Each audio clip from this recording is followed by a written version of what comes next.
the day on Saturday, and quite a bit happened. We heard from Carmelo Anthony's friends. We also heard from um, a few of Austin Metcalf's teammates and a medical examiner. Quite a few things happened in the courtroom, and we're going to get into all of that today.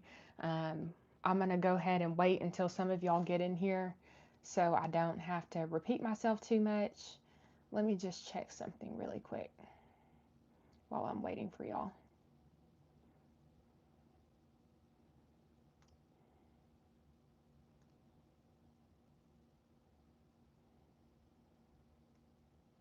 I'll wait for some of y'all to get in here. Welcome to the live. Welcome to the live. Thank you for joining. I think I did everything right.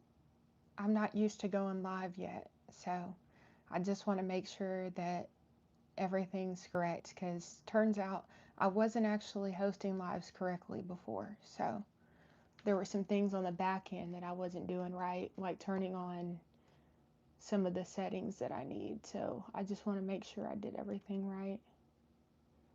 Welcome, welcome. I hope you all are having a great evening. We're going to get started pretty soon. I'm just going to have to trust that I did this right because last time I did it, and I'm so nervous because turns out I hosted several lives and I forgot to turn on the monetization.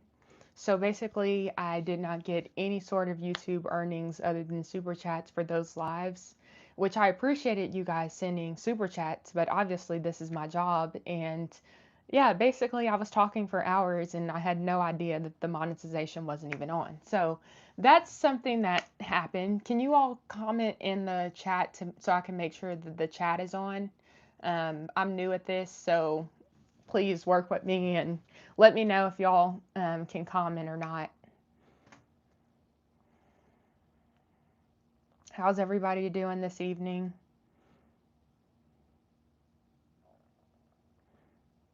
I'm waiting for a few commenters. Okay, perfect. Okay, awesome. I'm glad it's on. All right, great. I'm relieved because, like I said, I'm new at going live. So, oh, and okay, I'm coming in loud and clear. Perfect, perfect. Okay, y'all are coming in. Thank you so much. Thank you so much. All right. So I took a lot of notes for you all. There's a lot I kind of want to talk about, but before we get into this, let's say a word of prayer because on this show we believe that prayer is our first resort and not our last. Lord, I thank you so much just for your grace and your mercy, Lord. Thank you that your grace is sufficient for us, and Lord, I just thank you that your power is made perfect in our weakness. And so I just humbly come before you today, and Lord, I just pray for each and every person watching this, and thank you for giving me the opportunity to cover this trial. In Jesus' name, amen. All right, y'all. So, welcome back, everybody. So, let's talk about what happened on day 6 of Carmelo Anthony's trial. As I was kind of saying before, a lot of you arrived. A lot happened, including we heard from Carmelo Anthony's friends, and we also heard from Hunter, or not Hunter Metcalf, Austin Metcalf's friends, which were his teammates. So we heard from some of his teammates as well about what happened on April 2nd, 2025. And so I wrote down some notes and I'm just going to start reading those first and then I'm going to get to your comments. I know quite a few of you are new to me going live, and so I had posted a playback, not a playback, but just a clip from one of the lives that I did. And I was talking and interacting with the comment section, and people didn't understand that I was actually live at that time. And so I just kind of want to let you guys know if you see clips from this live that I'm posting and I'm responding to comments and you're wondering why I'm talking to people in the comment section, it's because I'm live and I like to interact with you all. That's like my biggest thing is I personally love to interact and I like to read your comments and I like to know what you guys think, and I love when we can just talk and have conversations.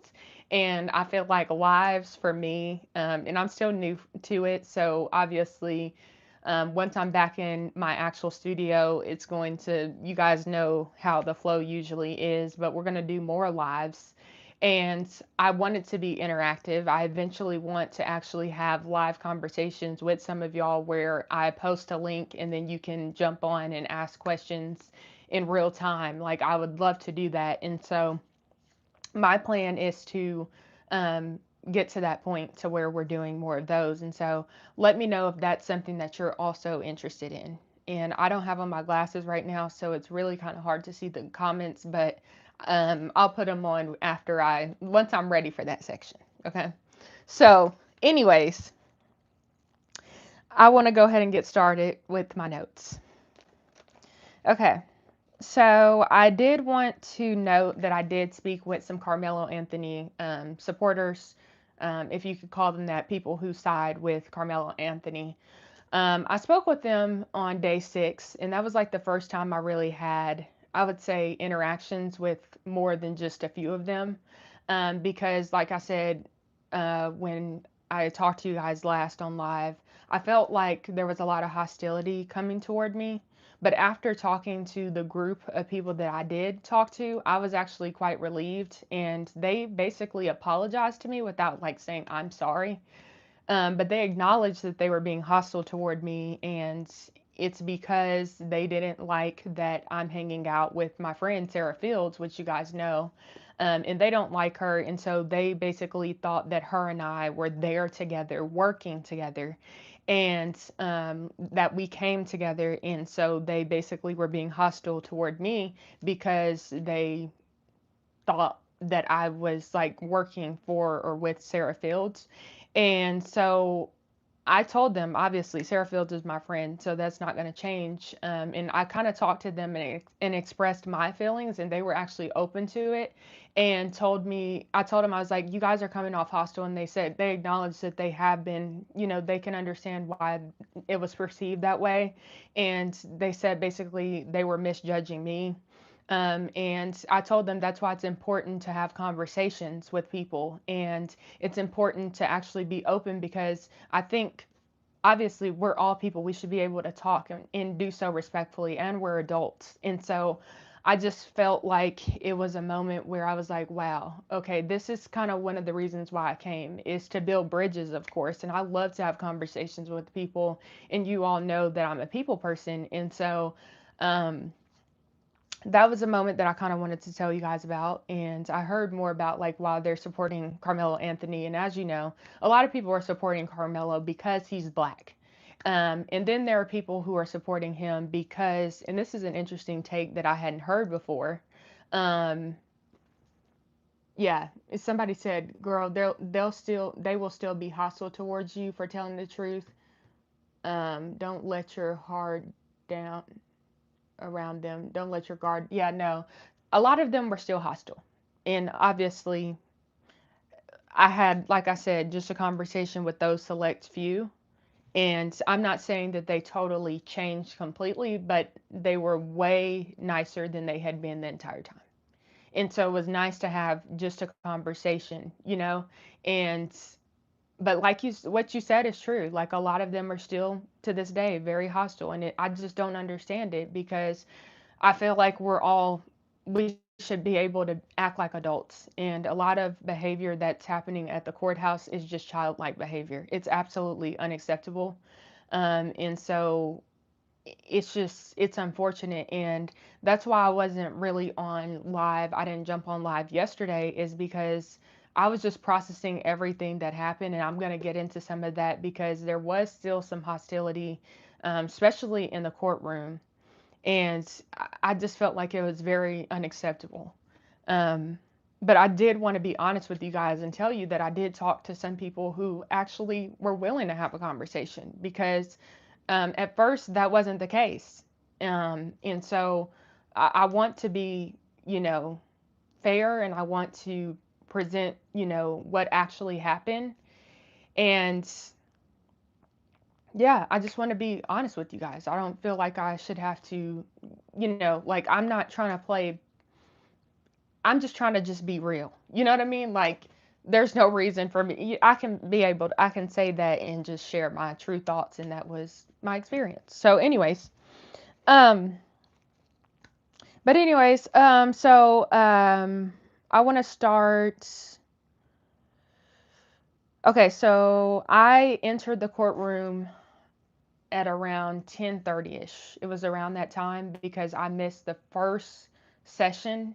And there's a reason why I missed that. I won't get too much into that reason, but there's a reason why I missed that. But I was able to come in at 10:30 and around 10:30, and that's when I basically started reporting.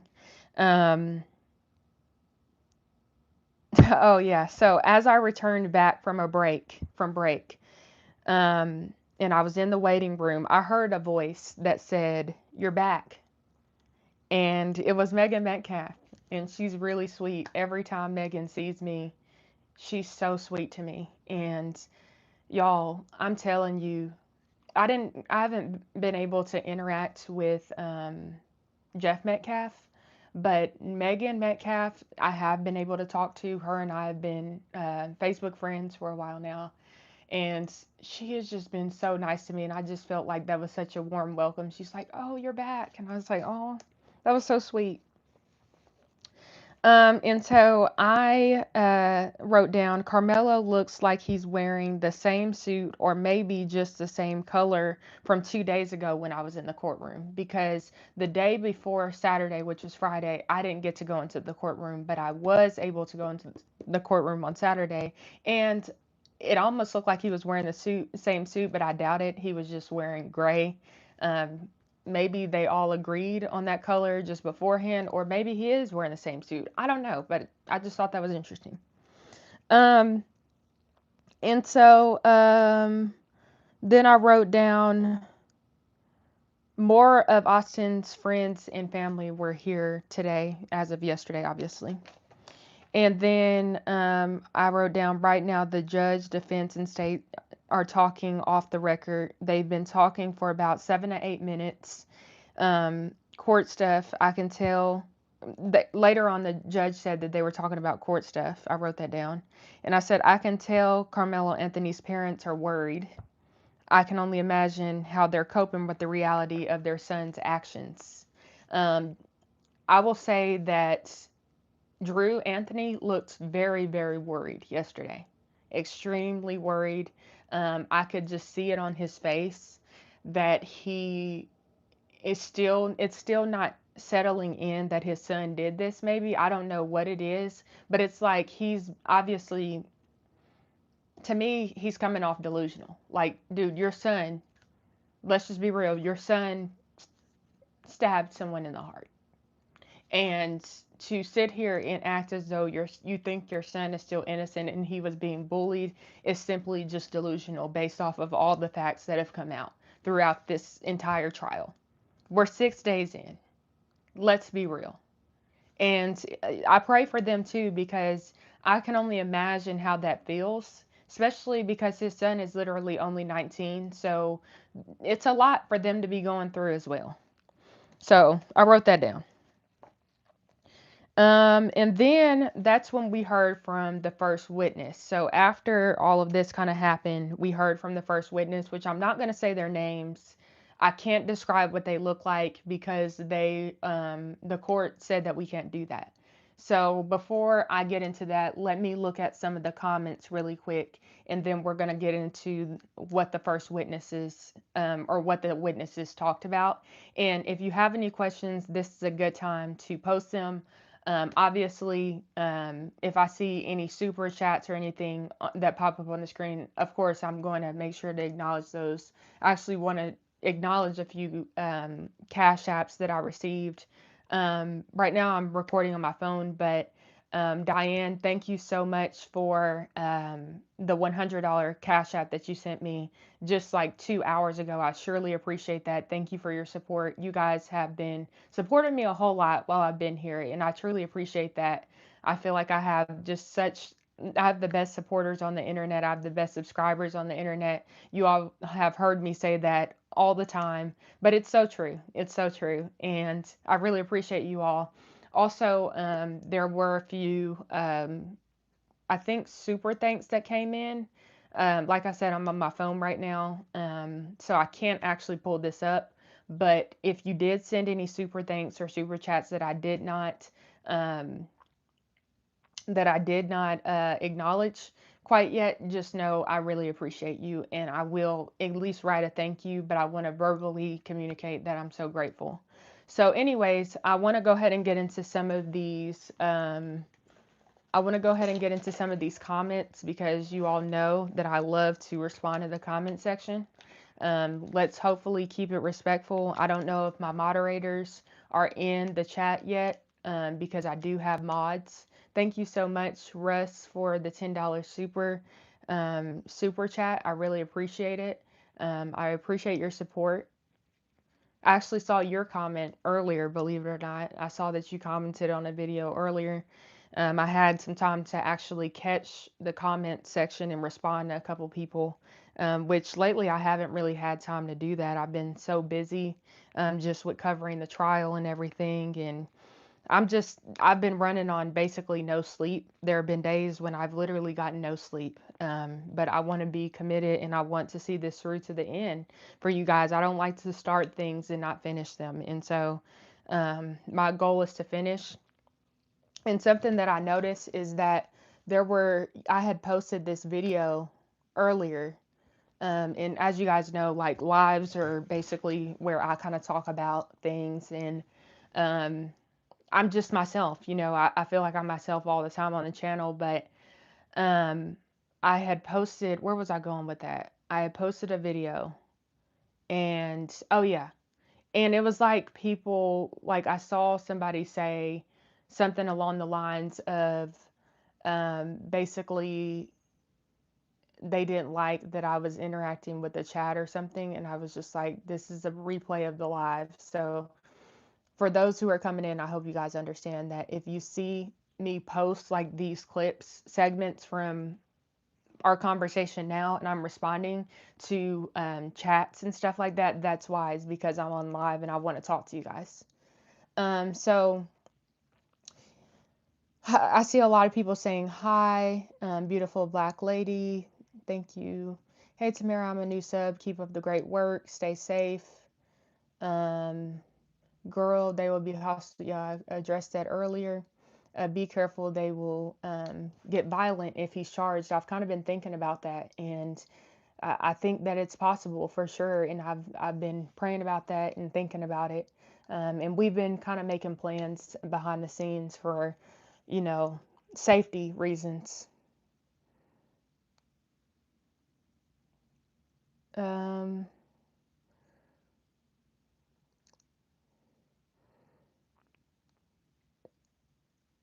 hmm, Interesting. Some of these I'm not going to say out loud, but I'm reading them. She's just reporting what she saw. It's not a big deal. I don't know exactly what that's about. Laura, you said, I'm bummed I got here so late. God bless you, Tabera, and keep you safe. You are a shining example to young women. Thank you for sharing updates on what's going on. Well, God bless you. Thank you.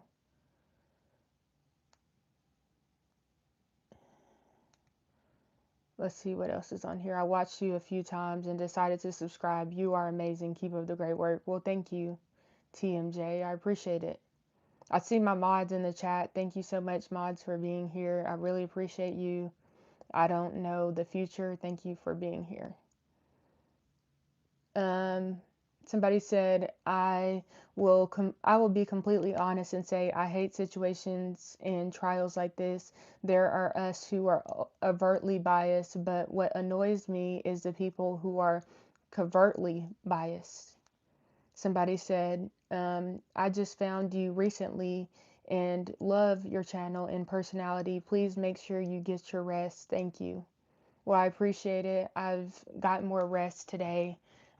And that's literally why I didn't talk to you guys yesterday. I accidentally scheduled a live that I didn't mean to schedule because I'm still getting used to going live. And so apparently I had scheduled a live for like 6 p.m. yesterday and didn't even realize it. So thank you all for your patience and grace with me because I am still learning and sometimes I make mistakes and it just is what it is. I'm really trying my best, but there's a lot that I'm still learning about YouTube and just life in general. And so um, I just appreciate you guys being gracious toward me. So somebody said, Carol, thank you so much for this $2 super chat that says prayers for your safety, no pickup dates. Yes, no pickup dates. Thank you, Midwest, for the gifts. I appreciate it. Um, Somebody said, I heard there were Carmelo supporters making voodoo dolls and doing curses on the Metcalfs. Did you see or hear anything about that? Yes, I did. Yes, I did. Now, there was this one girl who came up who was actually involved in that situation. And I didn't know she was involved in it, but you could kind of feel that something was a bit off about her. And if you were on live, you actually saw her. Somebody was saying, good night, Russ, have a good night. Somebody was saying that she maybe was on something. That's what someone who was with me was kind of suspecting. And turns out she was one of the people who were doing the voodoo stuff and who was doing the voodoo stuff. And it was just not a good situation. She came over there trying to cause trouble, and I just walked away. She was one person that I was not willing to really communicate with because I just felt like something was off about her and I didn't know why.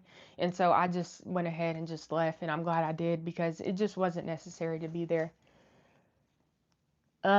Somebody said you are an awesome godly woman and I appreciate you. Prayers for your safety. They were wearing a thank you so much. God bless you. They were wearing a Harry Potter shirt while casting spells, and yes, no pickup dates. Don't want to end up on a milk carton. Interesting. Um, yeah, those guys outside the courthouse scared me a little. I hope you are okay, Tamara. I am okay. Somebody said, I pray against their wicked evilness and God to protect all those speaking the truth. Somebody said, I love this creator. She is so kind. Well, thank you. God bless you. Um, Somebody said, we wrestle not against flesh and blood. Somebody said, I wish more conservatives were like you. Um, wow, I don't know how to respond to that. I just think everybody should be their self, try to be the best person you can be, and put God first. Try to have and display, make sure you have the Holy Spirit in your heart so that you can display His kindness and who He is. Because at the end of the day, I think we are all people who are believers are just representations of Christ, and we're not perfect by any means, but striving to be more like Him. So. Somebody said, people say it's not racial, but we know it's racial. There have been other cases like this with the races reversed, and I have seen the same people take the opposing side. Absolutely. What's the word, queen? I'm guessing you're referring to the video of the guy who was calling me a black queen. I don't know. Anyways, so let's go ahead and get into the first witness. Hopefully, I was able to catch up on some of the comments that you all had. Thank you again for joining me live. I'm new at this, so I really appreciate your patience with me. Um, and so, anyways, first witness comes up, and I'm gonna try my best to remember not to say their name. I wrote their name down, but I'm praying to God that I don't say it because I can't. So it says, yeah, I'm gonna skip that part because it's describing him. Okay, so basically the first witness said that he knew Austin and Hunter like brothers, and they were like his brothers. In particular, Austin was like his brother. And basically, Carmelo Anthony is the ex-boyfriend of one of his friends or family members. I just found. I think it's family members because they were taking pictures at his house and all this stuff, which we'll get into. And I noticed the white juror who had blonde hair was staring at me. Like every time I'm in the courtroom and I see that juror, he's always staring at me. I noticed that. I don't know what that's about, but just I wrote that down. Wasn't friends, but someone he knew. So this witness claimed that Carmelo Anthony wasn't friends with him. He was just someone he knew. And he didn't notice Carmelo Anthony there at first, but then he dapped him up. So he said that he dapped him up, which dapping up basically means that he did like the guy handshake that guys do where they're like, "What's up, man?" And then that, okay, I think if I'm positive, that's what that means. Okay. And Carmelo Anthony was at the back of the tent. Okay. So there you go. So blank, which for the purposes of this live, I'm going to call this person. Actually, I won't call them a name. I just don't want to accidentally slip up. So I'm not going to say anything. So blank, which is the witness, I'll just say the witness. The witness thought it was weird that he was in the tent. Coaches had already asked everyone to leave and go back to their tent. This is what the witness said, who knew Carmelo Anthony. And according to this witness, Austin said, "Who are you? You gotta get out of the tent." Carmelo started getting mad, going back and forth. His tone was aggressive. Carmelo Anthony said, "You gotta move me. You're a B." And then that's when Austin calls Carmelo Anthony a B as well. And then Austin Metcalf was getting, let me see. So, and also the witness noted that Austin Metcalf was not the aggressor. He wasn't getting aggressive. He was just simply getting defensive that someone was in the tent, not mad. He made sure to say he wasn't mad. He just was getting, like, "Dude, what are you doing? Like, we don't know you," and all that stuff. So Carmelo Anthony put his hands in his backpack, still getting mad when this was happening. Austin Metcalf said, "Oh, you don't have anything in there." Carmelo Anthony said then the witness said Carmelo Anthony was provoking him, kept saying, "You're going to have to move me. You're going to have to move me." That's what Carmelo Anthony kept saying over and over and over. And then Austin Metcalf then puts his hand on him, and then Eddie saw the stab. Crap. And then the witness saw the stab. And then friends started getting angry, including the ex-girlfriend. And Hunter said, "You don't have anything in there." He was going to back and forth. So Hunter then got involved and he started going back and forth.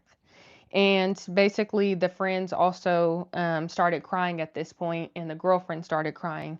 I was kind of paying attention to what was happening in the courtroom. And yeah, so basically that's what happened. And then, according to this witness, Austin Metcalf was the only one standing at this time. And he acted like he was recording because he thought it was funny. So the witness who spoke today, he said that he thought that it was funny to act like he was recording. So he pulled out his phone and he wasn't actually recording, which I thought was kind of weird because I'm just like, if you're gonna act like you're recording, just go ahead and record. Like that's what I personally would have done. And I still, if even though I wouldn't be laughing at something like that, but if you're gonna laugh, you can do so while it's recording, just in case something does happen. But they really thought that Carmelo Anthony wasn't going to do anything. So that's why they weren't laughing at all. Or that's why he thought it was funny and he wasn't recording at all. So then this witness claims that he thought it was a shove, and he thought it was a shove met with a shove. So when Austin shoved Carmelo, which we got to see how the shove allegedly took place, like they acted it out in court. And from what I remember, according to the witnesses, because multiple witnesses kind of played out the shove, they couldn't really make out if it happened with one hand or two hands. So that was kind of, they didn't know exactly because this happened so fast, but basically it was kind of a light shove, is what people were saying. And then after this witness noticed that Austin Metcalf had been stabbed, he ran to get the coach. So he ran to get, I don't know if I should say the coach's name, even though I think it's okay to say his name, but just for protection purposes, I'm not going to say it. So he ran to get his coach, and then he tried running back to jump the fence to get back to the bleachers where Austin Metcalf was, because obviously he ran to go get help. However, once he got there, they basically would not let him take care of Austin, because obviously the medics were coming and another coach was involved who was helping him try and stay alive. So according to this witness, Carmelo Anthony ran down the bleachers. He was the one who coach said, "That was my brother who got stabbed." Let me read that again, because I'm like, he was the one who coach said. Okay, let me explain that. So previously, another coach was interviewed, and that coach had said that when this was a coach from the other team. So he was from Centennial, and this happened like days before this particular day in the courtroom. And that coach had said that one of the students at Memorial, he basically had to comfort, and the kid was telling him, "That was my brother who got stabbed. That was my brother," and it was a black kid. But according to um, according to my reporting, actually, I'm not going to share some of this part because I can't share it. So I'm trying to be careful because I can't share certain details, but I can share most of what was reported. I really have to be careful not to say certain things because I just can't say it. But basically, there was another kid who was involved, and this kid claimed that Austin Metcalf was his brother, okay? So that's all I'm going to say because I can't say the specifics, but I can say that. And then that's when he spoke with Detective Blank, which I can't say the name, but he spoke with a detective after talking to the police first, and then he ended up sending a Snapchat to another person who I can't say. And basically, he regrets saying Karmelo had something in his backpack because apparently, when this was going on, this friend had said that Carmelo Anthony had something in his backpack. So just to recap what this friend did, which I'm being very careful because I can't say certain things. Hold up one second. I can't say certain things, so I have to be very, very careful. This friend who testified saw he basically saw the stab happen, he was one of the only people who saw the stab happen, if not the only person who's testified so far who saw the stab. And so his testimony is very valuable. And also, at this point, he is the only friend that I've heard who was fake recording. I didn't hear anybody else saying they were fake recording the incident, and I also didn't hear anybody else say that they, what was the other thing? I also didn't hear anybody else say anything about Karmelo having something in his backpack, because apparently this friend verified that Karmelo did have something in his backpack. That was really interesting, but at least he was honest to the court and he just went ahead and admitted it. So then he said he was basically asked by the prosecutor, basically, is this case about race? Give me 1 second, guys, because somebody keeps texting me and I'm trying to.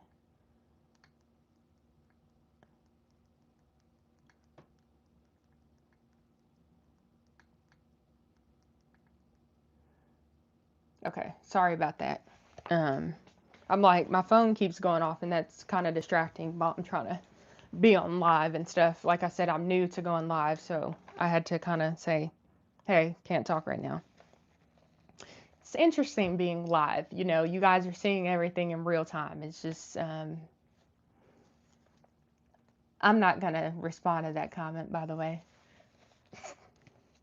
Anyways, so prosecutors asked him something along the lines of, do you think this case is about race? And he said this case wasn't about race. And he also said Austin was in the right. So that's what this witness said, which I thought was interesting because once again, this witness was brought in and he was the only person. Oh, I forgot to mention this. He was the only person who knew both Austin and Karmelo.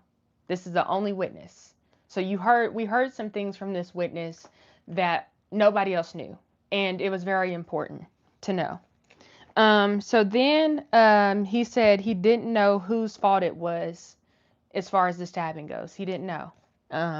He just said Karmelo is in the wrong. He didn't want to say he didn't want to say it was. He didn't like. I can tell he didn't like the way the judge or the prosecutor had uh, framed that question. So he had said Karmelo is in the wrong. So that's the important part. And then the defense started to interview this same person, and the defense brought up the detective who interviewed this person previously. And the defense asked if he was able to watch the interview that he did with your detective. And he asked the defense asked if he had ever talked to anyone else about this case. And, after it happened. And he said he never talked to anyone outside of his parents in brief conversations with other people. Like I said earlier, this person had claimed that he had spoken to someone over Snapchat, which I'm not going to be able to reveal the name, unfortunately. But he said that he had spoke to someone on Snapchat, and apparently on Snapchat, the person asked what happened, and he said that Austin had been stabbed. Now, that's an interesting story to me, just because I know certain people who are connected to this case. And so when he said that part and he brought up that person's name, I had already knew that person. I don't know them directly, but that person had already been brought up to me at the beginning of this case. But then one of Austin's friends had reached out to me and we had a whole conversation. So basically, there's a lot there. When he said that part, I was like, interesting. But, anyways, like he said, he had basically just said he can't talk about this case. I was just surprised that I actually knew that person's name. I was like, when he brought up who he sent the Snapchat to, I was like, wow, I know that person. I've heard of them at least. So that was interesting. Anyways, and then he said he only met Carmelo Anthony 2 to 3 times throughout his relationship with Carmelo Anthony's girlfriend. So basically, I kind of wrote that down weird, if I'm being honest. Like, I should probably clear that up. So basically, this person, the witness, said that he only knew Carmelo Anthony and met up with him 2 to 3 times while Carmelo Anthony was with his girlfriend. Just so we're clear. I think I kind of wrote that down in a weird way to where, yeah. So anyways, just so you know. And,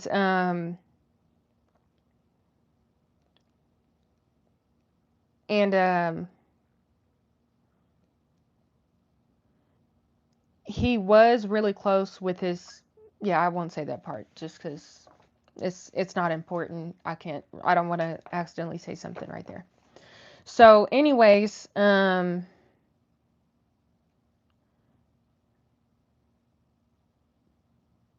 he didn't see. Okay. Okay, so basically I kind of already mentioned this part, but I'll still mention it just so you know.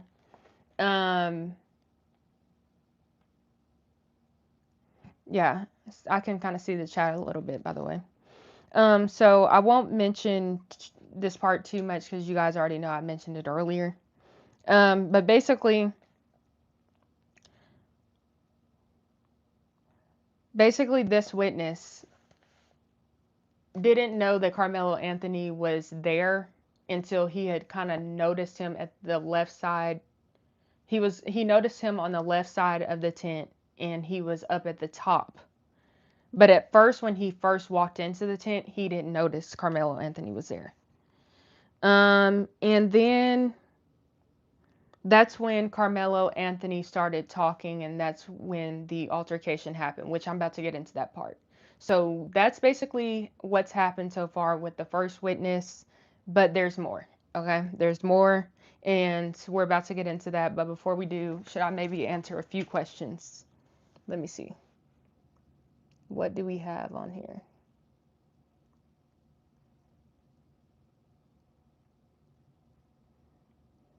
I'm scrolling up right now, so thank you for your patience. Okay, so I kind of see what's going on here. So somebody asked, so Anthony was sitting down and got up to stab him.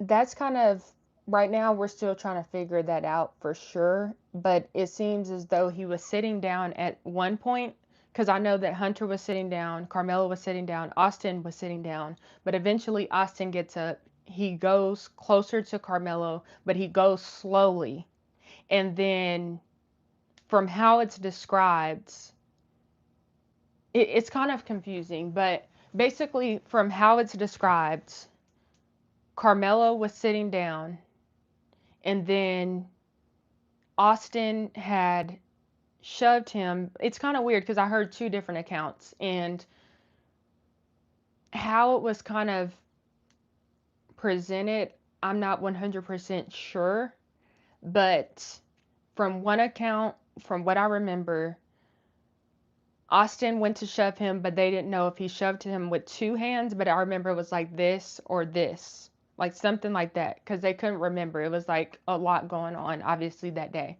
But it was either this or this.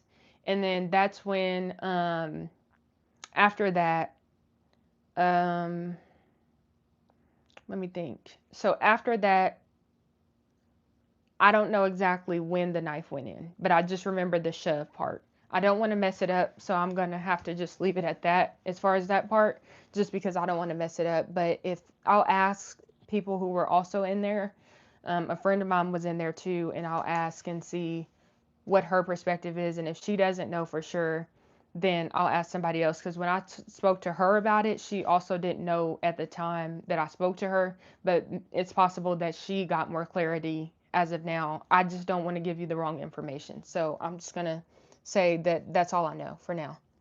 But I'll keep you updated. And if I don't mention it, just remind me when I go live again, and I'll make sure to ask her. But I hope I don't forget. Let me see. Yeah, people were asking like how old was Carmelo when this happened. He was 17 years old. He was about to turn 18. And somebody said, awesome job, Tamara. Thanks for all your hard work. I know this is honest reporting. I've been subscribed from the start. God bless you for what you're doing. Thank you. I'm doing my best. I want to give you the best reporting and most accurate reporting that I can. So I do appreciate that.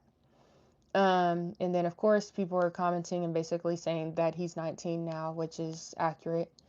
And then somebody said, I love the cross shirt. Thank you. It's a dress. I'm not going to get too much into that. Somebody says, you're doing a great job. Just keep growing. You are young and will grow and progress with all your experiences. Thank you. I appreciate you guys just being so gracious toward me and so understanding. Obviously, like most of you know, I'm 24 and, I'm just trying the best that I can. So I really appreciate it. Somebody says the video speaks for itself. I actually saw the video in the courtroom. Now, in a video that I posted today, I was sharing a live clip from obviously when I was live, and that was on June 5th. And at that time, I hadn't seen the video, but later on that actual day, I was able to go into the courtroom and I saw the video footage. And like the news is reporting, you can't really make out too much. So I heard that somebody had made up this entire lie that four people were jumping Carmelo Anthony. That didn't happen at all. So if you saw that video, that is an absolute lie. I saw the video. That's not what happened.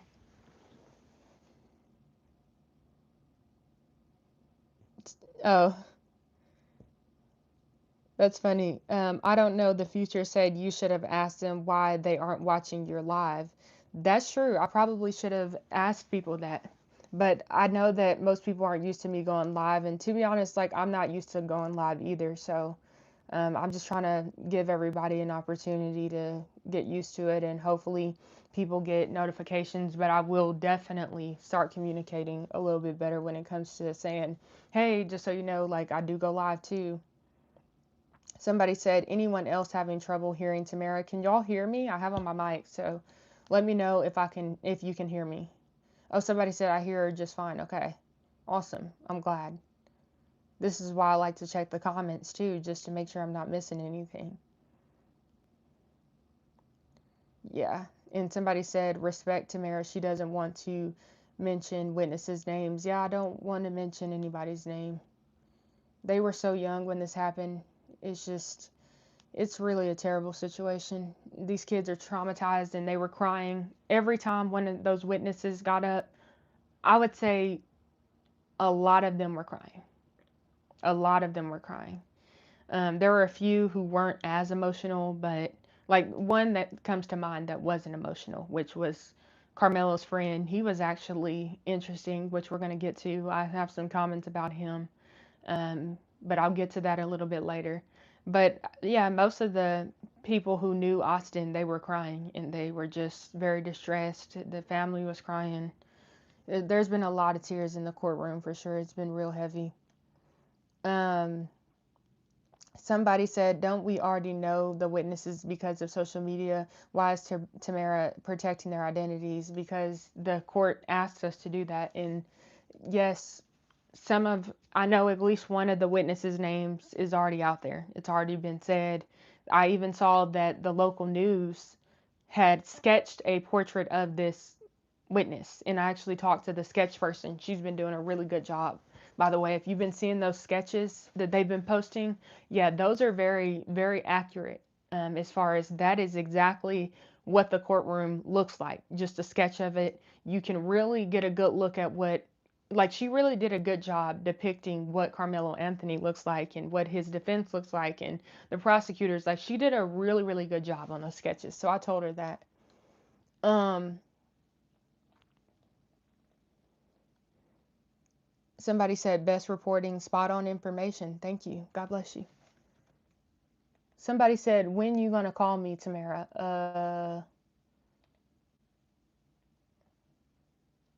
Oh my gosh.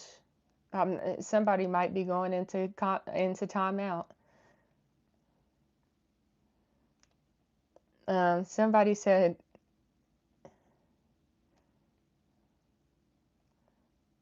yeah, you guys didn't know I'm 24. And then yeah, people are just basically saying they can hear me just fine. I love how active you all are in the chat. I love that. Like I said, I have the best subscribers on the internet, and this chat is nothing less than what I want it to be, which is interactive. I love when you guys interact. It means a lot, and usually when I post videos, you all comment and support, and people notice that kind of stuff. They notice that we have the best community on the internet. It's very much so noticed, and I want you all to know that. So thank you for supporting and being such interactive members of this channel. It means a lot.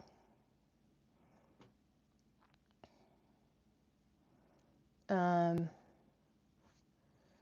Somebody said, waiting to see you someday on the big news stations. Keep it up. Well, thank you. Somebody said, you're gorgeous. Thank you. God bless you. Um, Somebody said, "Hello, this is my first time commenting on any of your content. I've watched some of your videos. Thanks for covering this, especially for praying beforehand. Keep revealing the truth."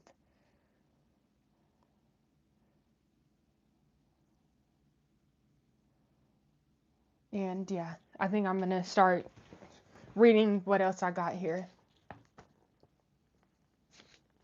Somebody said, "Did you end up going on a date? That guy was so odd." No, I didn't go on the date. I didn't go on a date with him. Somebody said, "Let's be supportive and kind. Can we do, can we do, I think this person is trying to say, can we do a show? Can we, something about Erica Kirk. I don't know.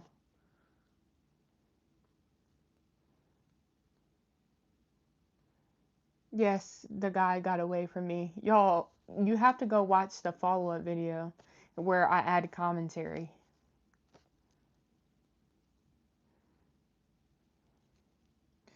Do you have family here? Is that who you're staying with? Um, I'm not gonna say. Somebody said he was crazy.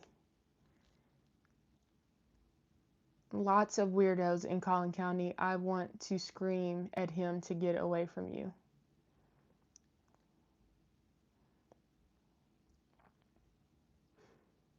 Yes, there were some lies going around for sure. Somebody said, I would like to see you do Bible studies live. That would be really cool. Um,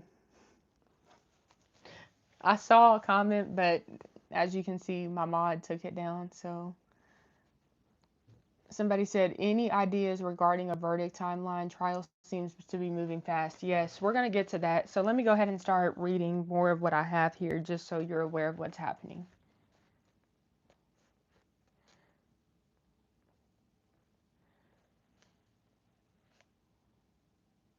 Okay. So, anyways, I'm going to go ahead and get back to this. Thank you to my mods. And it's okay if they get off topic a little bit, but y'all, like she said, y'all need to please keep it respectful and stay on topic. I understand y'all like to have conversations, so it's okay if they have conversations. Just, I mean, I know you know what you're doing, but um, I'm not trying to say too much, mods. You guys know what you're doing, but it's all right if they talk a little bit. It's okay.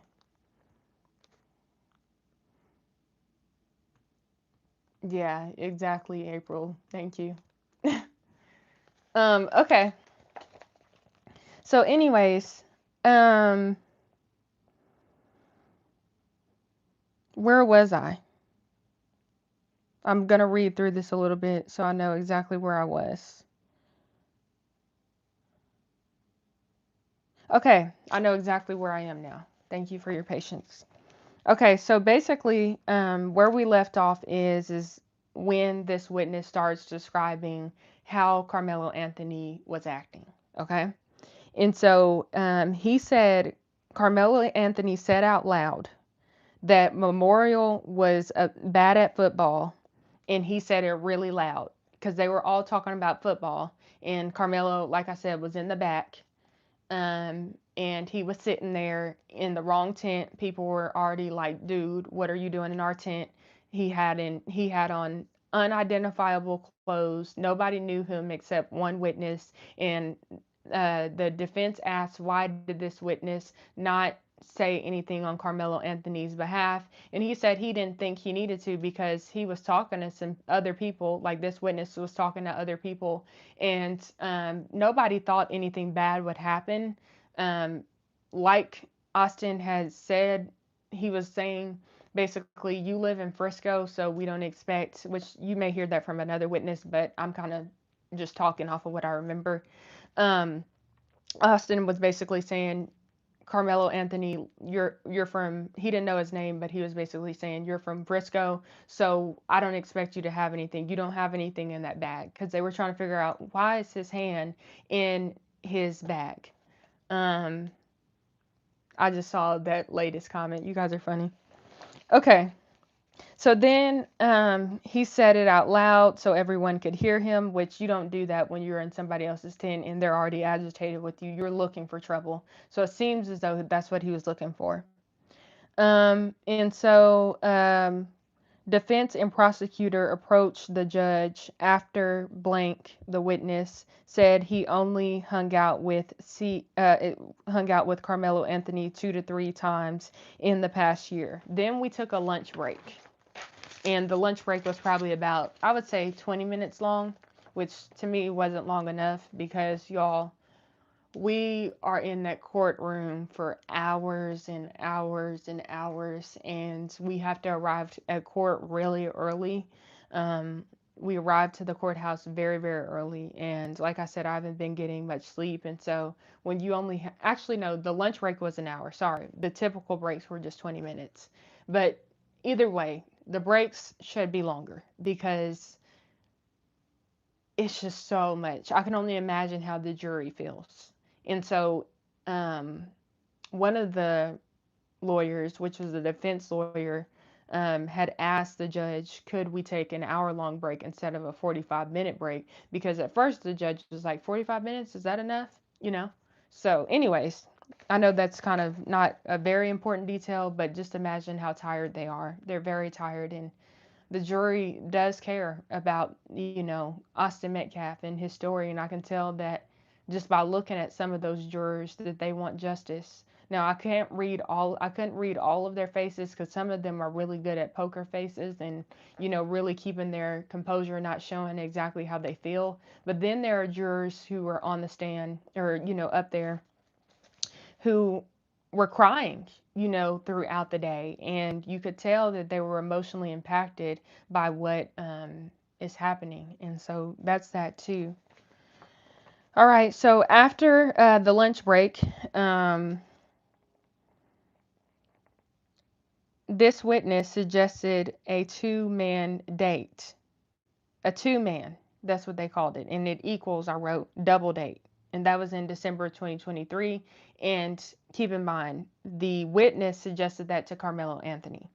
So now what you're about to see play out is the defense is about to establish that the witness had seen and been in contact with or had been around Carmelo Anthony more than 2 to 3 times. Now, something that I want to note about this particular witness is you can tell that, I don't know if you guys, some of you will understand this. We all know that women typically talk more than men do, right? Obviously, we have a lot more words. We say a lot more throughout the day, and there's scientific evidence to back that up. That women typically do talk more than men. Well, this person um, who was interviewed, um, this particular person, and like I said, I'm a woman, so I talk a lot, but this particular person and it's not that I talk a whole lot, but anyways, just for clarification purposes, but this particular person, um, they were a person, a few words, let's just say that. So the judge or the prosecutor or the defense would ask them something and they would answer it, but they would kind of be a little bit too short. They wouldn't be as descriptive, and it was just their natural flow. A lot of the people who were on the stand, obviously, they were minors and they were in high school. That's obvious. So I'm not saying anything that isn't. And they talk like high schoolers. They talk like high schoolers, and Gen Zers or maybe I don't think any of them are Gen Alpha, but maybe they are. I don't know. But some of their lingo. And that's kind of how they were talking, right? And so keep that in mind when I'm reading this. This particular witness claims that they hung out with Carmelo 2 to 3 times. And they also claim that he's basically an acquaintance. They don't know him that well. Now, if that person is recalling that they hung out with them 2 to 3 times and they're also saying that they're an acquaintance, I don't expect them to know exactly how many times they hung out. But clearly, in this person's mind, they hung out with him way less than they hung out with all their other friends. So in their mind, they're thinking on their feet and they're like, I guess 2 or 3 times, if I had to guess. Is basically what this person is saying. They may not have been completely accurate, but as I said, we're dealing with people, we're dealing with high schoolers. Clearly, this person was not close to Carmelo Anthony. He wasn't best friends with him, but they had some sort of, whatever. They knew each other. And they did hang out, as he stated, because this person had a connection through Carmelo Anthony because they have a mutual contact, which, I mean, I can basically say it was this person's, I don't want to say, actually, just forget it.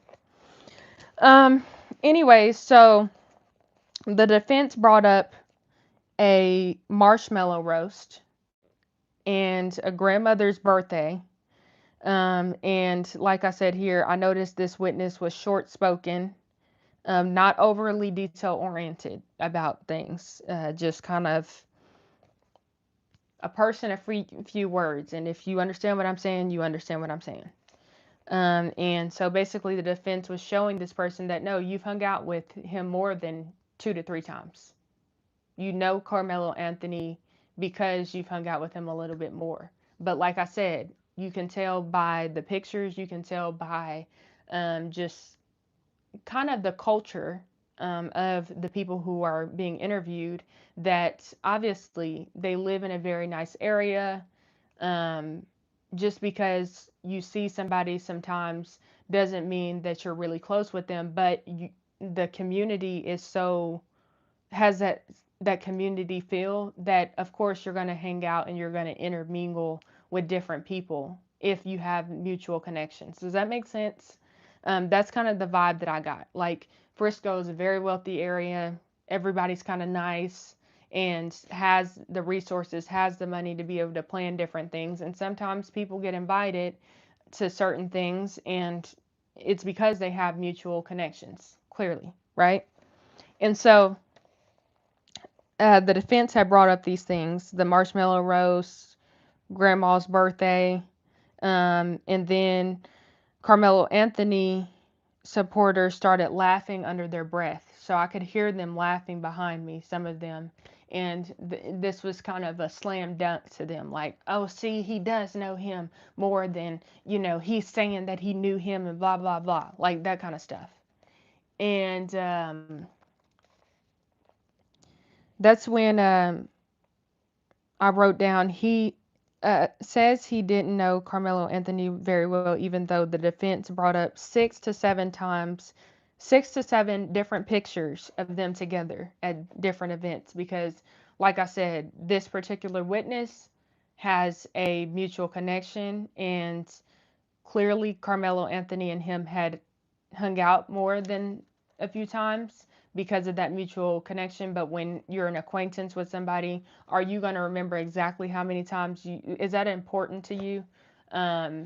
To remember, oh yeah, we did this, we did that. Like, no, I wasn't that close to this person. So why would I remember every single detail? That's how I viewed it. Um, and also considering who this witness was, high schooler, person, a few words, it's kind of, we're dealing with people here. A lot of us have been around a lot of different people, and you can kind of put two and two together. So hopefully that makes sense. So this person didn't think Austin Metcalf acted disrespectful before April 2nd. Excuse me, sorry, I meant to say Carmelo Anthony.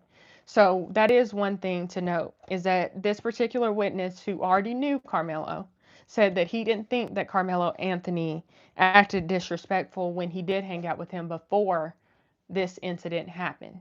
So he was seeing a new side of Carmelo, which would make sense because in that tent, this person didn't think it was important to stop the altercation or conversation between Austin Metcalf and Carmelo because they didn't believe that Carmelo Anthony would do what he did, which nobody in that tent believed he would do that. what happened never happened before in, at least to our knowledge, in the Frisco area. Like, this was unheard of for somebody to bring a knife to a track meet in the Frisco area, especially Frisco ISD, Memorial track meet, because they were the host. Nobody expected that to happen. And so that was just very odd. And so defense questions why he was acting like he was taking a video.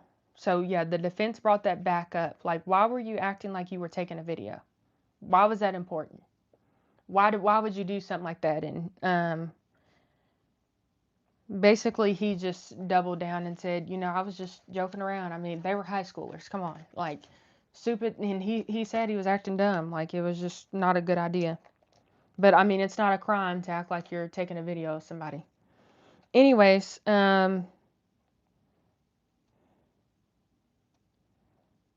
then the defense claims that Austin Metcalf bumped into this particular witness while shoving Carmelo Anthony, but then that witness denied ever saying that. So I don't know where the defense got that information, but the witness confirmed that's not true.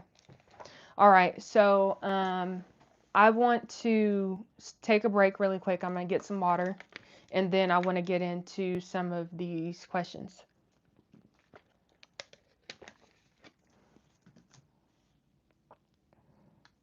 Let me see something. I'm still getting used to like these live features that are on the side here. Okay, so where were we?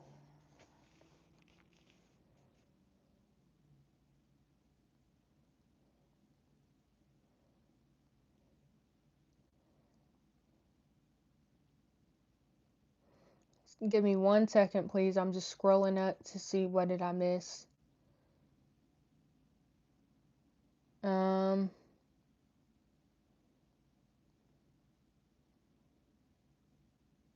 okay, so now I see I'm caught up. Okay, so basically what people were saying is yes,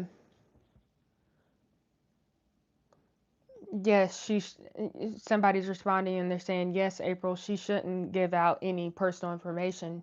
I guess some people were upset because I didn't say witnesses' names and I'm not describing them in a whole lot of detail. And that's because I can't. Like, I really have to be discreet here, and, it's for their protection.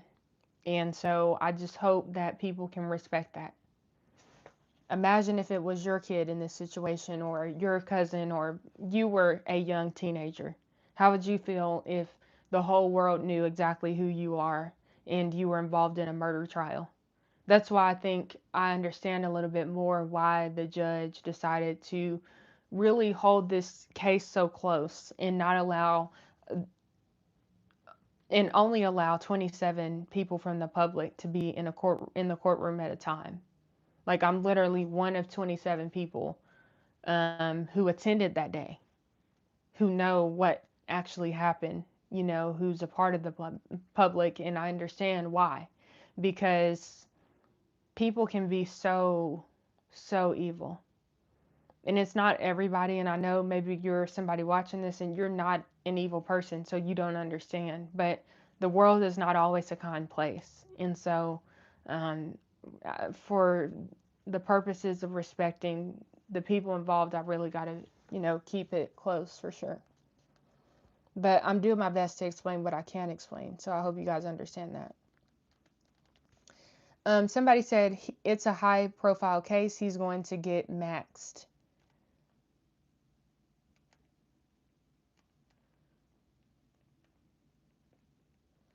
Okay, for reading notes taken where you can't reveal names, call them person one, person two, etc. Then keep a list of what each is on a separate piece of paper. Okay, thank you.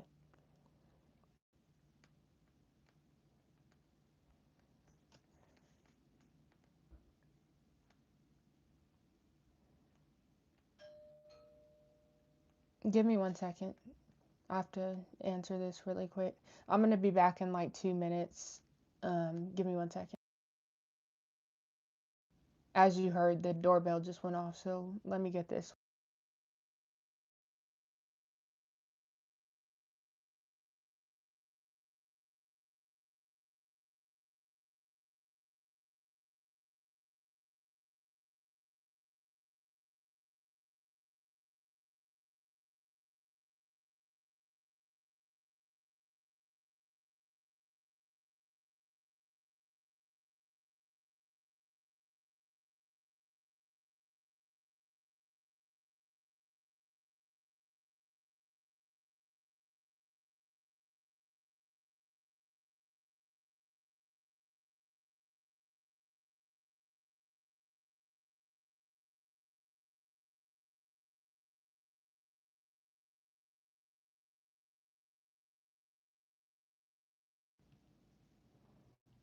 Okay, I'm back. Thank you for your patience.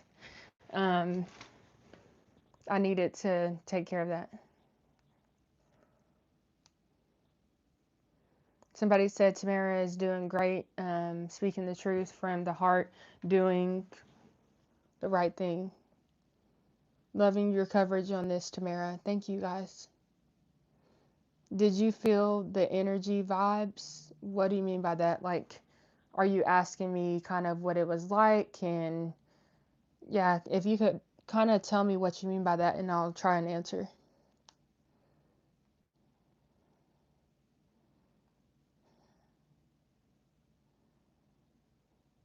Somebody said, I heard someone say the breaks were limited because they wanted to get this wrapped up due to threats. That's possible. I'm not totally sure, but um, I know the judge doesn't want this to last longer than 2 weeks, and he also doesn't want, and the police there, not the judge, but the police there don't want this case to end later than like Thursday, um, because they don't want to have to deal with this on the weekend, because obviously we know that people will be off work and it could get bad.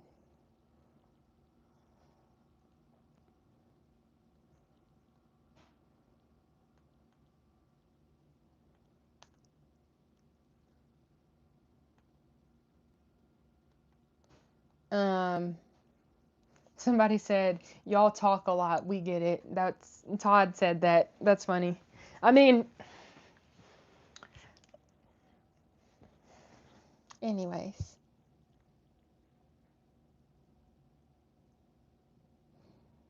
I'm not going to say witnesses' names, okay? Is that all right? Somebody said, I know there are no black Americans on the jury. What is the makeup? You don't have to give the number, but Asian, Middle Eastern, Hispanic, or white. Yeah. So basically, the jury is made of white people. Um, Also, there is an Asian or two Asians that I saw. At first, it was just one, but then the next day that I went there, I saw another Asian, and I wonder if that person is a part of like the "if we need you" crowd. I don't know how you say that, but you know what I mean? Like they have extra jurors that could step in. I saw that person the second day that I was in there. And then I also saw that there was an Indian, and not like, I'm not talking about like Native American, but just like Indian. Um, who else can I remember?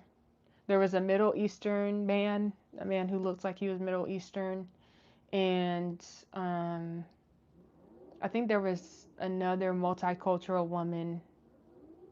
I don't remember exactly. I don't know. I kind of talked about this in another video, so um, it's probably, I probably shared that information in one of the lives that I did, and I probably have it written down here somewhere. Let me see if I can kind of just, because I did write down some of the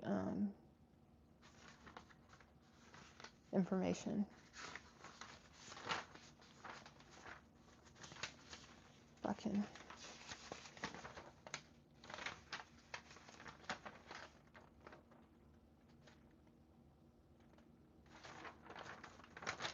Hmm.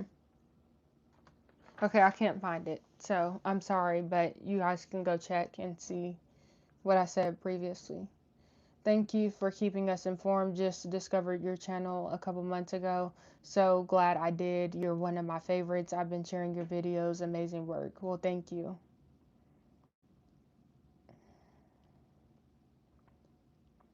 And somebody said, mods block trolls so Tamara can build a good channel and foundation in this chat. I don't necessarily want people blocked. I just want them to be timed out. So just so you know, give them a warning, hey, if you're not following, if you're kind of being disrespectful, you're going to get timed out. And I would prefer for them to have a warning first before they get timed out. Because I want everybody to have an opportunity to be involved, and that's why sometimes you'll see me kind of jump in and say, all right, you're going in timeout for a little bit, think about your actions and then come back later with a better attitude. And that's what I want, is for people to be able to come in and have disagreements and talk. I think it's important to have conversations, but I just want everybody to be respectful and professional. So just keep that in mind. Hello, so proud of you for following this trial. Seek truth for us. I know you are Bible based and you will feel in your heart and soul. You're an amazing journalist, Tamara. Thank you for all that you do. If you have to point out to someone how you and they are friends, that's desperate nonsense. Yeah, maybe that's why I don't know. I think in this situation, he's got to say how he knows him and everything.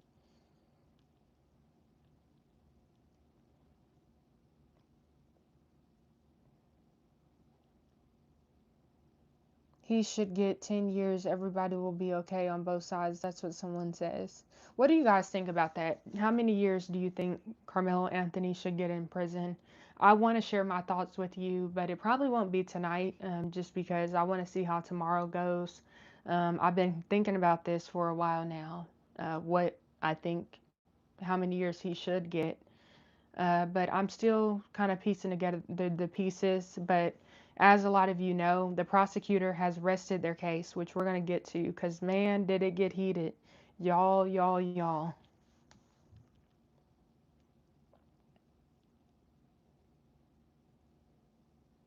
Somebody said, imagine you have an acquaintance and a tight friend on your team. You're stuck in a bad, sticky situation, especially as a high school student. Interesting.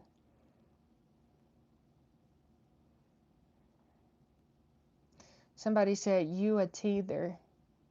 I know my people. I think you meant to say, isn't it usually spelled tether? Either way, I don't care what you think. Actually, oh, see me, your username, just so you know. Um, this is your warning. Mess around and find out. Okay. Doing a great job, Tamara. The only song I like is the dictionary song. I don't know what that's about. Somebody said, I love that you have a bodyguard out there keeping you safe. Thank you. Somebody said, sorry, Tamara, I didn't mean to hijack chat. I was just asking for prayer for my hubs who got injured, twisted his knee. Oh, I'm sorry to hear that. Tamara, please read the chat. You're misunderstanding why we said that. We just want you to be safe, honey. What are y'all talking about? Did I miss something?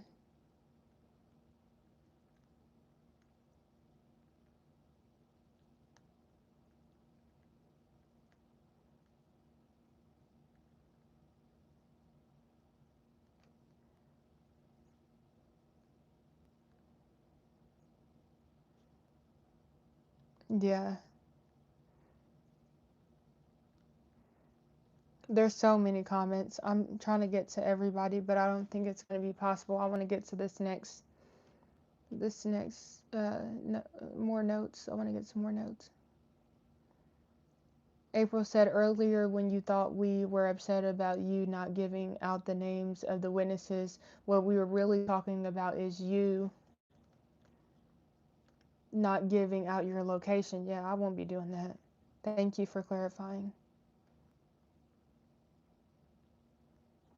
Thank you so much. Oh, Sippy Cup. Sippy Cup is in here, y'all. He says hello from the races behind her. Thank you for the $1.99 super thanks. Welcome Sippy Cup. Y'all say hi. Somebody said, "Are you going back to the trial?" Well, I guess we'll find out. Some of you.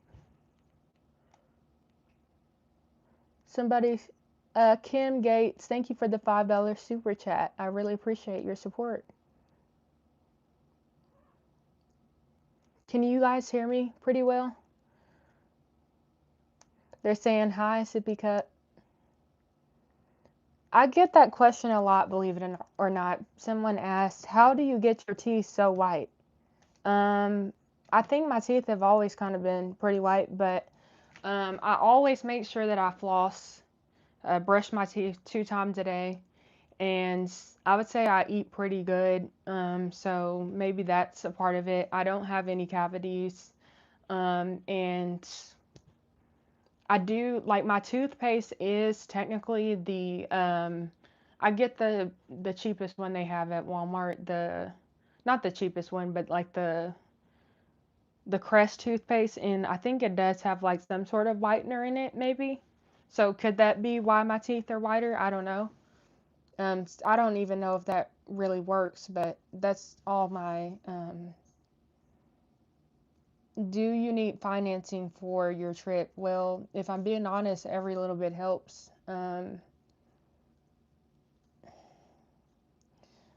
Somebody said, "Hello, live in Texas. This is my backyard, and I thank you so very much for your honesty and reporting fairly.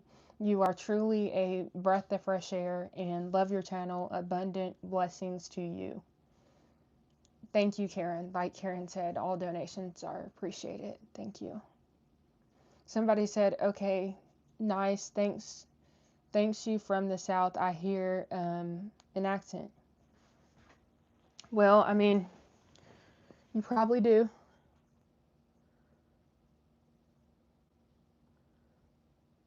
I love my coffee. Yeah, I don't know exactly. A lot of people in this chat are purposely ignoring how bad the prosecution was yesterday. Interesting. Now, I have some thoughts. Do you have any tattoos I can see? I don't have any tattoos. Oh, Kim, thank you so much for the $50 super chat. I really appreciate it. Seriously. That's so sweet. I don't have any tattoos. A lot of people. Okay, so I'm. Oh, I see why you brought up coffee. Yes, I agree. Thank you for supporting the channel. Okay, thank you, Kim. Appreciate it. Okay, so I want to get into this next part because we're about to get into another witness. So I want to thank everybody who's on here. Um, okay. How bad was the prosecution yesterday? To me, actually, it was the other way around. So the defense was really bad. The prosecution was really good. So I think the person who said that is actually mixing it up. And I'm going to tell you why. Oh, the question is, what will the jury decide? Murder, intentional manslaughter, unintentional manslaughter? I'm not sure. How much time do you think, Tamara? I don't know yet. I'm not sure. There's some questions that I've been kind of wrestling with. But I do consider the fact that Carmelo Anthony is so young, and to me, this kid is just, man, it's just like, why would you do this, dude? Thank you for explaining this, because I haven't been able to follow the trial. Somebody said 10 years. Prosecution witnesses prove murder won.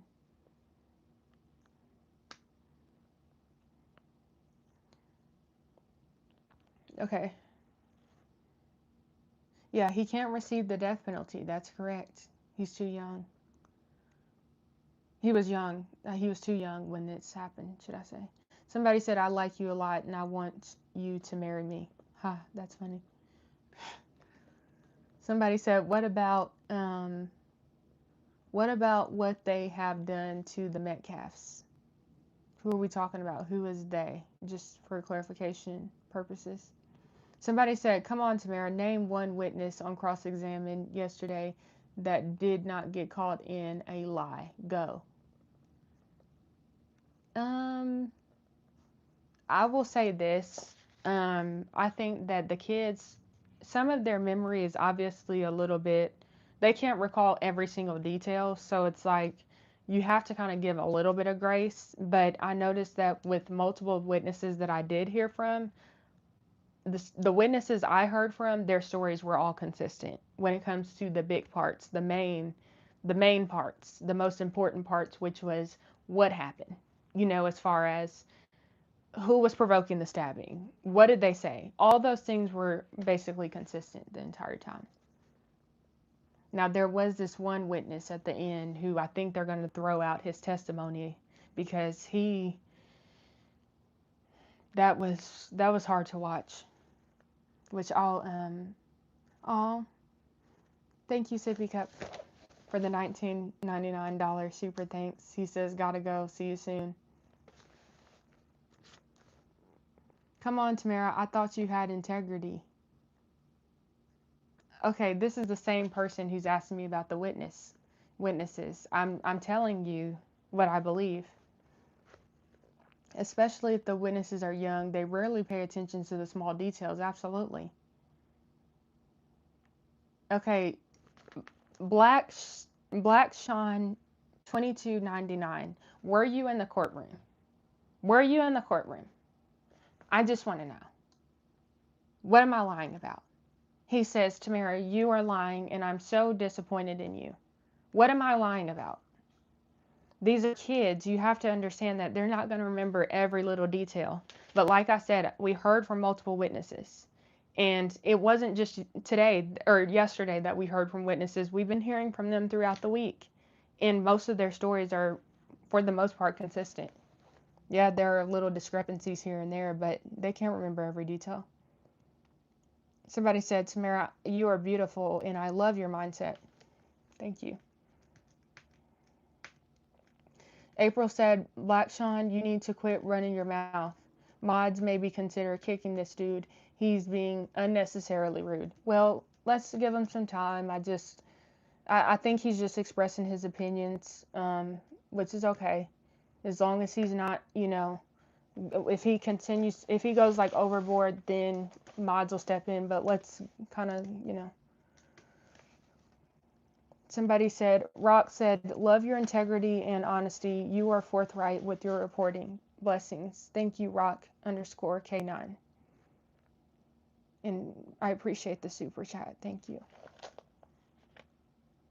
You have Karmelo supporters trolling you. Absolutely. And that's why we have mods. And you'll get your warning. And, if you mess around and find out, that's really on you. I don't understand why some people are so disrespectful when I feel like I've only been respectful. And so, as you can see, I have the most supportive chat on the internet. Obviously, the mods are great, and my subscribers will chime in and they will talk back to you. And eventually, you'll be timed out if you continue to go too hard. So just be aware of that.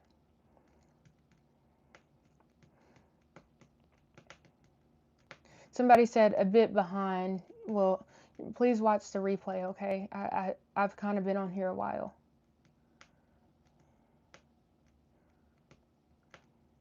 Was I able to explore around Texas? How did I like it? Honestly, I've just been working. April said, you have only been respectful, Tamara, and you do not need to apologize in the least. Thank you. Wow, Jen.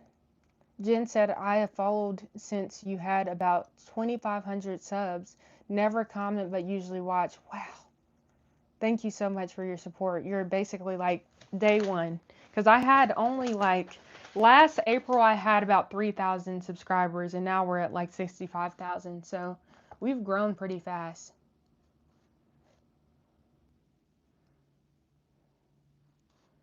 Is there a video showing the whole incident? I think I heard there is a video to prove if this can be self-defense. I don't think it was level to the level.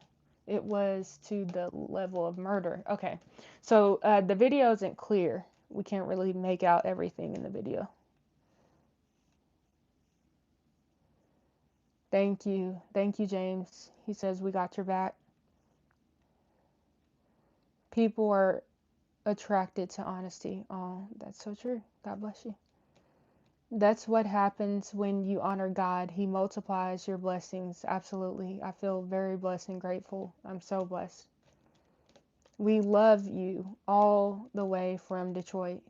Oh, thank you. I love you guys too. Only one knife. How could it be self-defense?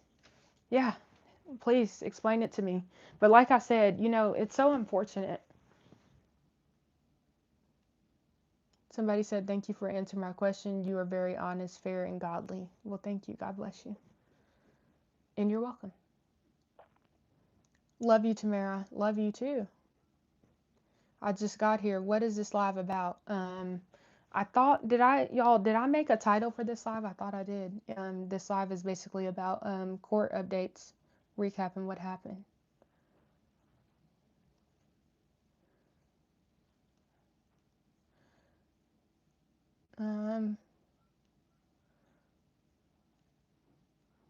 Okay, so I think we're at a good point. Let's see if we can continue.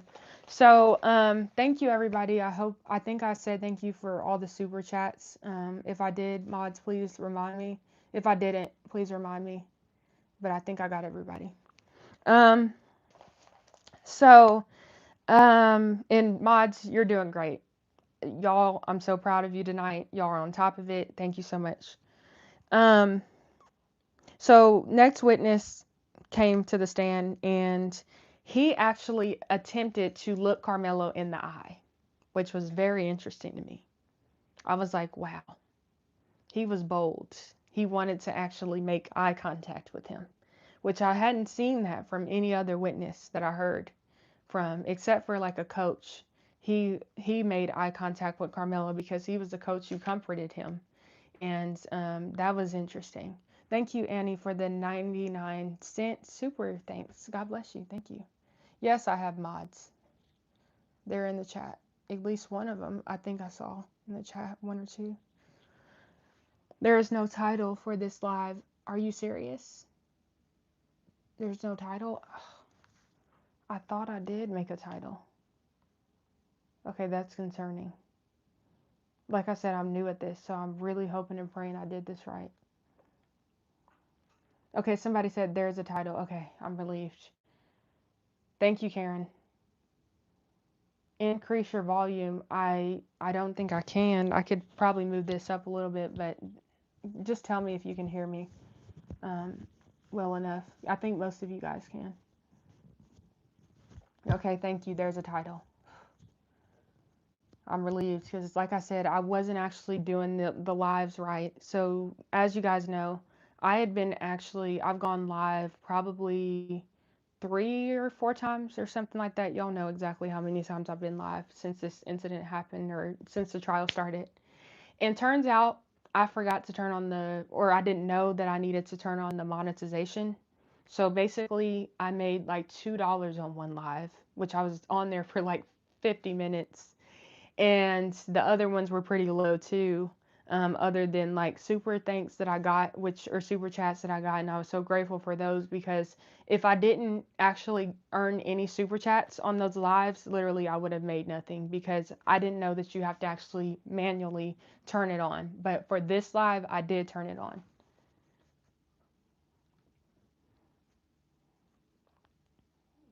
Somebody said I clicked on the video because it's titled. Yeah, thank you. And thank you so much, Consider Culture, for the $2 super chat that says, appreciate the work you're doing. Thank you. God bless you. It's a learning curve. You're doing great, though. Thank you. Tamara, you should do more panels. That's where I first interacted with you. Whose panel should I go on? Somebody said, dang, that's hard luck. We want you to earn your due. Yeah, I know. But it was a learning lesson, and life is about learning. And I'm just glad I caught it now instead of later. And I was upset about it, if I'm being honest, because obviously this is my job. And I was like, wow, like I really made this mistake. But I genuinely didn't know until like I was looking at my earnings and it said like $0. And I was like, how? You know what I mean? And so that was really hard for me. And thank you guys for supporting me because, like, obviously, this hasn't been a cheap trip at all, especially staying basically a week and a half or something, however long I'm staying here. Um, it's been pricey. So I was like, wow, that's great. But, you know, God knew that was going to happen, and I learned my lesson.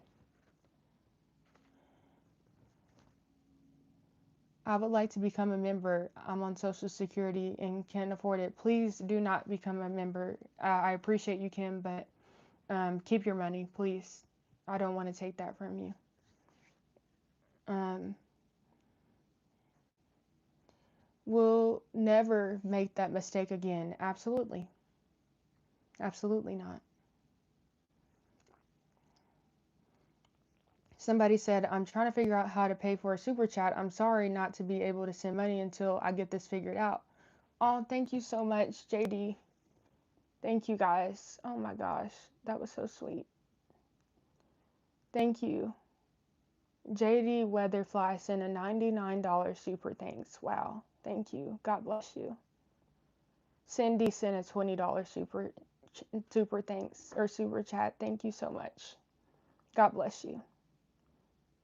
You guys are amazing. Thank you. Thank you, Ronald. $10 super chat that says keep up the excellent work. And I really think you are a breath of fresh air to the content creator world. Thank you. Thank you, Marla. God bless you. For this $199 super thanks that says bless you, Tamara. Stay safe. Thank you. Somebody said, I'm having similar issues with super chats. It's not allowing. Interesting. I can't see on that side. What is it saying? Mods, can you drop my Cash App and Venmo in the chat? It's in my description on my channel. Can you guys get that for me and drop it in there? I know my Cash App is Tam17N. I think my Venmo is Tamara-Neely. But mods, can you check on that, please?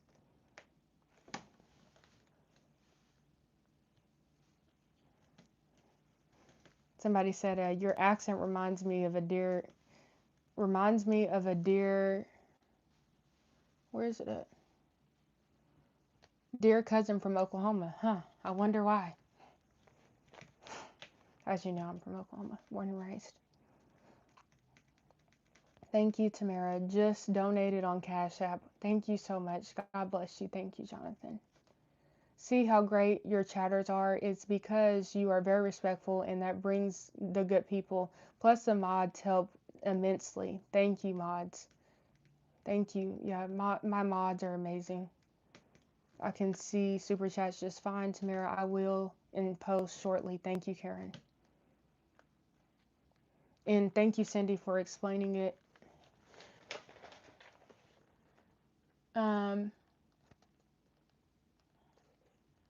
Somebody said, so Black Sean is kind of talking more about what he's heard. He says it was not just him, it was all of them. All of the witnesses on yesterday were caught in lies on cross-examination. They're not going to remember everything to the T. You have to give people grace. This happened a year ago. They've been traumatized. But like I said, they remember the big things. They remember what happened enough to be able to say, he said this. And then he said that. And they're all basically saying the same thing. So that's the last time I'm going to address that, all right? Yep, YouTube does take like half of the money when people send those sometimes. So Cash App and Venmo is really good because obviously they don't take it. But either way, it's great. It doesn't bother me, whatever you guys do. And some of these are young kids. Yeah, exactly. I see what you said. Thank you, Jen. He said touch me, not they. Exactly. He said touch me. JD Weatherfly, thank you for the $4.99 super chat. Super thanks. Thank you. I appreciate it. You just gave 100. That's so sweet. It's the grace of God that I can help. Keep up the good work. You're a blessing. God, us all. Thank you, Jesus. God is so good. Thank you. Seems like we learn more from failure than mistake. Mistakes happen, and people with integrity acknowledge their mistakes and learn from them to improve. When we stop learning, then we won't grow. That's absolutely right, and that's something that I've learned in learning throughout life. I think learning is about pattern recognition, and once you recognize the patterns, and it's just like, oh yeah, I did that. I didn't realize I was doing that. Now I know I can fix it.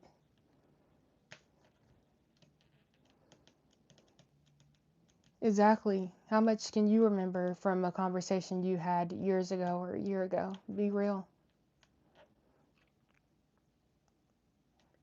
Like I said, there was one witness, which I'm going to talk a little bit about. He was the last witness that we heard from yesterday, and he was, y'all, there was a lot going on with him, which we'll get to. All right, so let's get to this next witness. Thank you all so, so much for your support.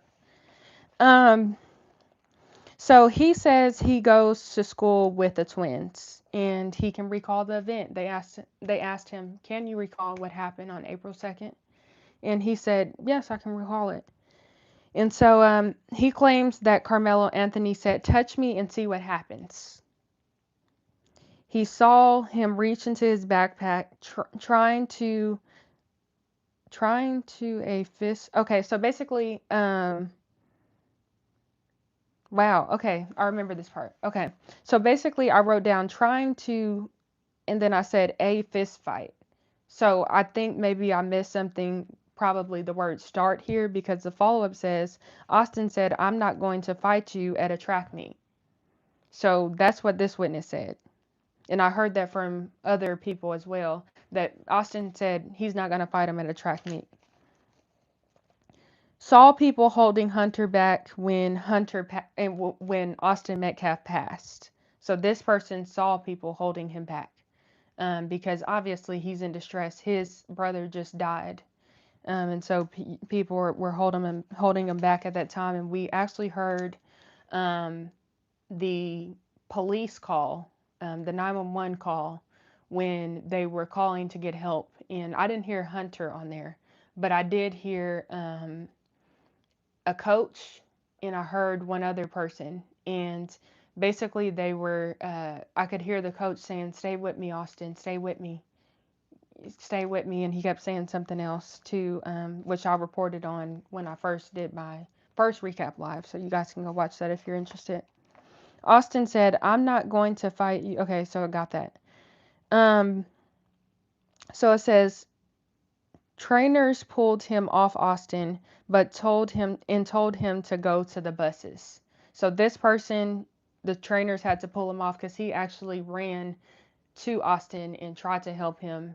I believe this was after he ran away because he was scared at first, but then he immediately comes back and tries to help Austin, and the trainers are pulling him off. And then this witness was asked, "Have you gone to counseling?" He said, "I've gone to counseling," and he met with the police as well. And then we get to the medical examiner who spoke, and this person was, I can't say their name because I just want to be respectful. I'm not going to say their name, but they're a medical examiner here in the state of Texas, and the medical examiner determines manner and how someone died. So that's their whole job. And the judge gave an option for people to leave during this time, and the Metcalfs chose to leave because they didn't want to hear what the medical examiner was saying. So just so you're aware of that, which I totally respect that. I probably would have left too, to be honest, if I was the family and they were talking about and showing pictures of my son, because I actually did get to see Austin.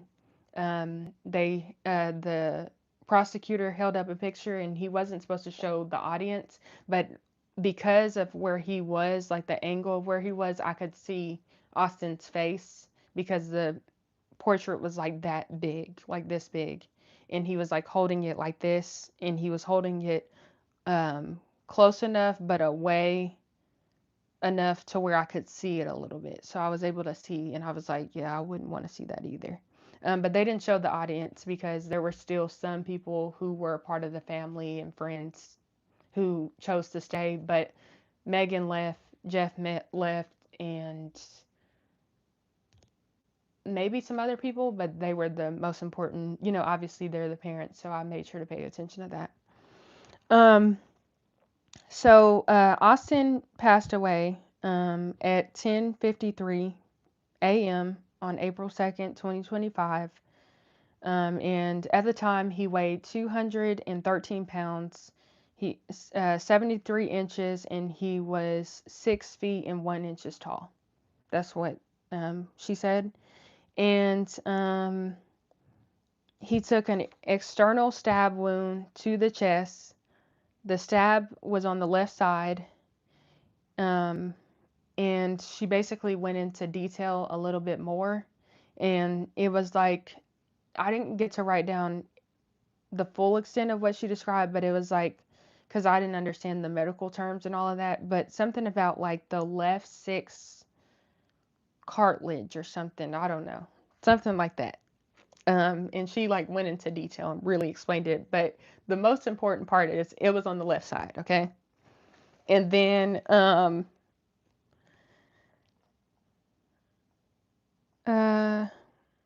it says it penetrated right. What did I write down here?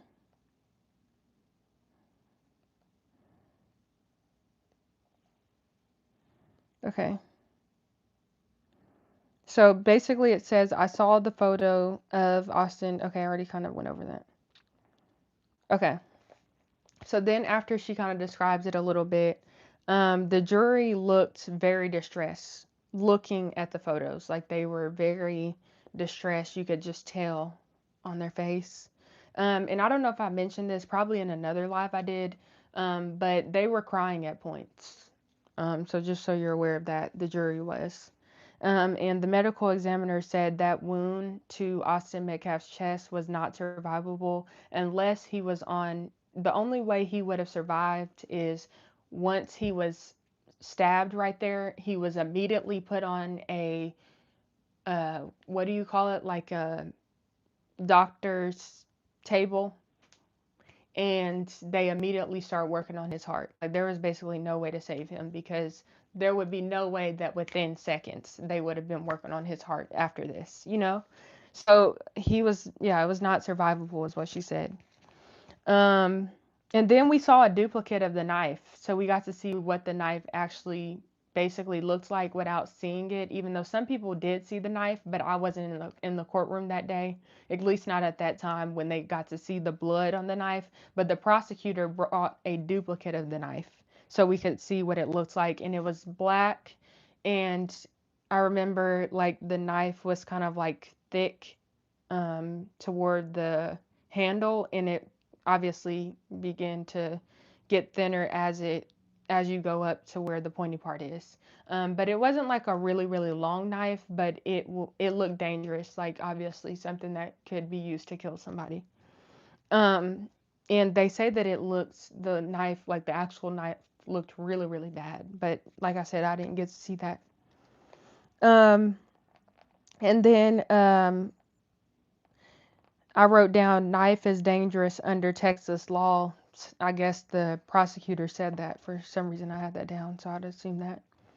And then also it was noted that a lot of force was used in order to make that, to stab Austin. Like it took a lot of force, is what the medical examiner said. Which, yeah, that's so obvious, but it's so necessary to mention because it's not like Karmelo went to Austin and he just tapped him and then the knife went in. No, he had to really like stab him. You know what I mean? And so that's pretty bad. And then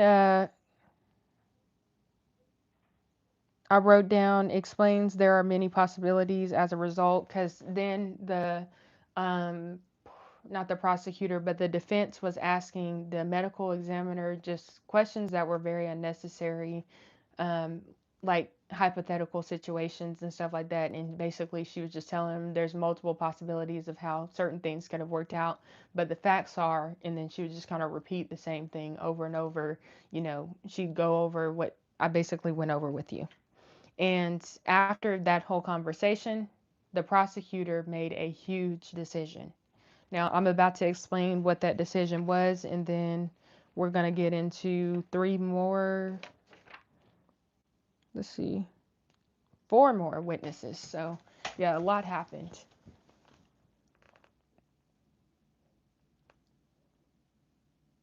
Yep, had to go through his rib. Horrific. Yep.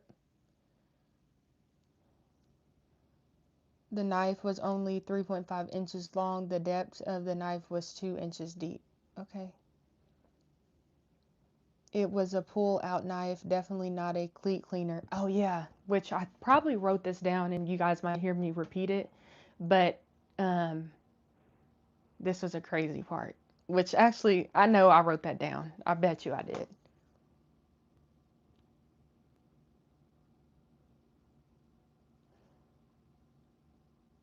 Let me see if there's any other comments I missed that I can just get to right really quickly. Oh, okay, I missed a few of these super chats.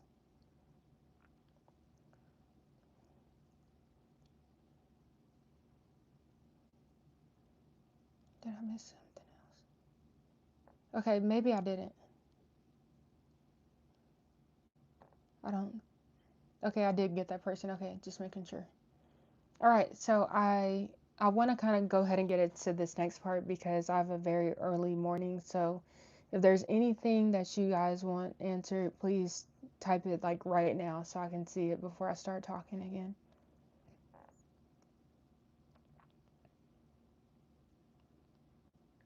Exactly. I'm glad you mentioned that, April. Like, she says, do you have any idea how much force you have to use to plunge a knife through a bone? Yeah, you have to use a lot of force to do that. That's why I mentioned that part.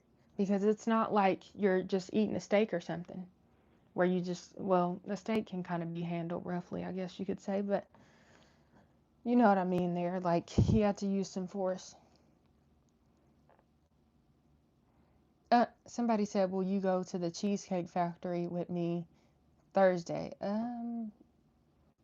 Probably not. I'm sorry about that, but no. Yes, somebody said you deserve a vacation after all of this, Caribbean or Europe. You pick your pick. You're so sweet. I want to go on vacation after this. Hopefully.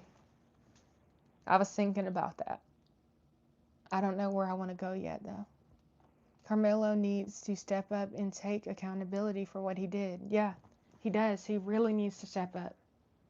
But he's not going to, more than likely. And the reason is because his parents, when you have parents who are kind of feeding you information and you want them to believe your lies and you have to hold up those lies, you're going to just say whatever you have to say.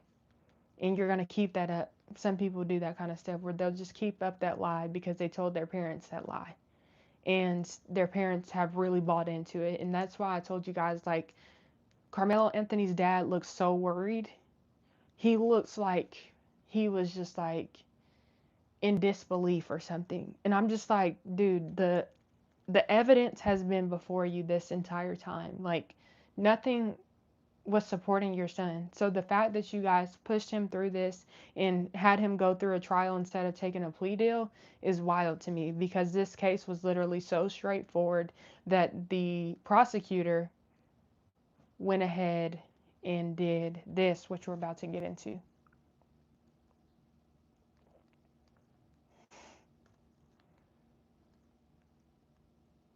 Yeah, probably like he saw a ghost, I'd imagine is what Judah said. Yeah, the parents are just delusional.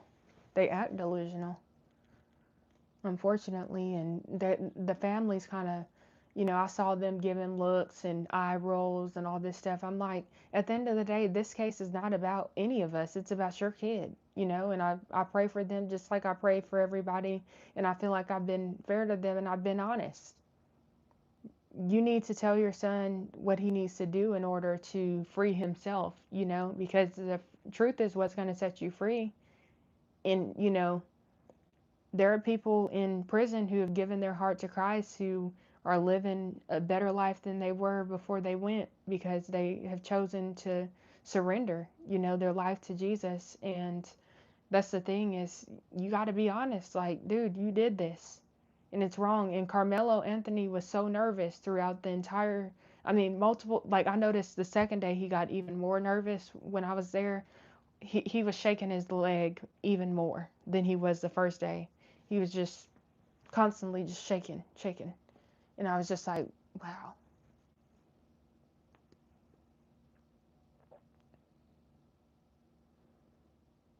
Um, exactly. How would Carmelo's parents like it if their son lost his life over a scuffle and argument? Carmelo was totally in the wrong. Absolutely. Is the trial being broadcast live? No.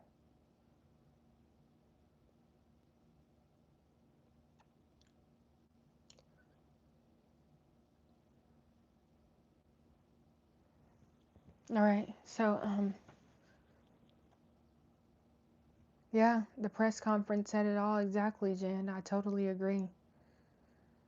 And it just, and Dominique Alexander was there adding fuel to the fire. And I even told a Carmelo Anthony supporter that. And I said, you got to be real, because they were telling me, well, Sarah has been saying this stuff, and they don't, they don't like Sarah. And I said, well, let's look at the timeline. Why do you think Sarah's responding to what's happening to her? Maybe it has something to do with the fact that Dominique Alexander got on there on that press conference and spewed all that racism and added fuel to the fire. Do you not think that that's what's involved here? And the parents did too. Even though the mom, to be fair, the mom, she didn't necessarily make any.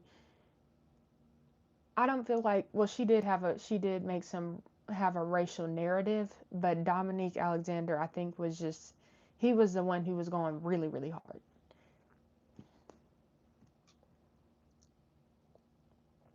But of course, they're all behind it, they're a part of it, so. Yes, somebody said at least he's not getting life without parole. Um, I thought he doesn't get the death penalty. I didn't know he could. He's not. He's definitely not going to get life without parole. Is that true? I don't know.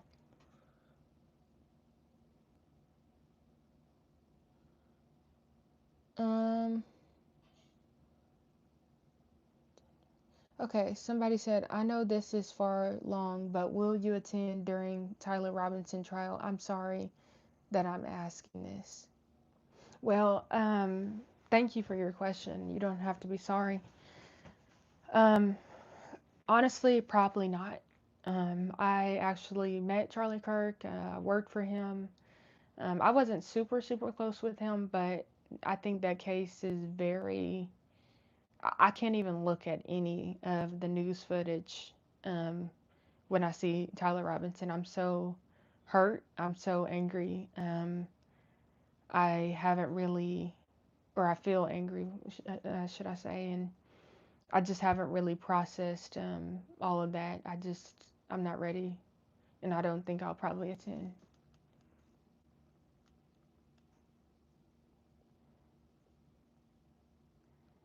Yeah.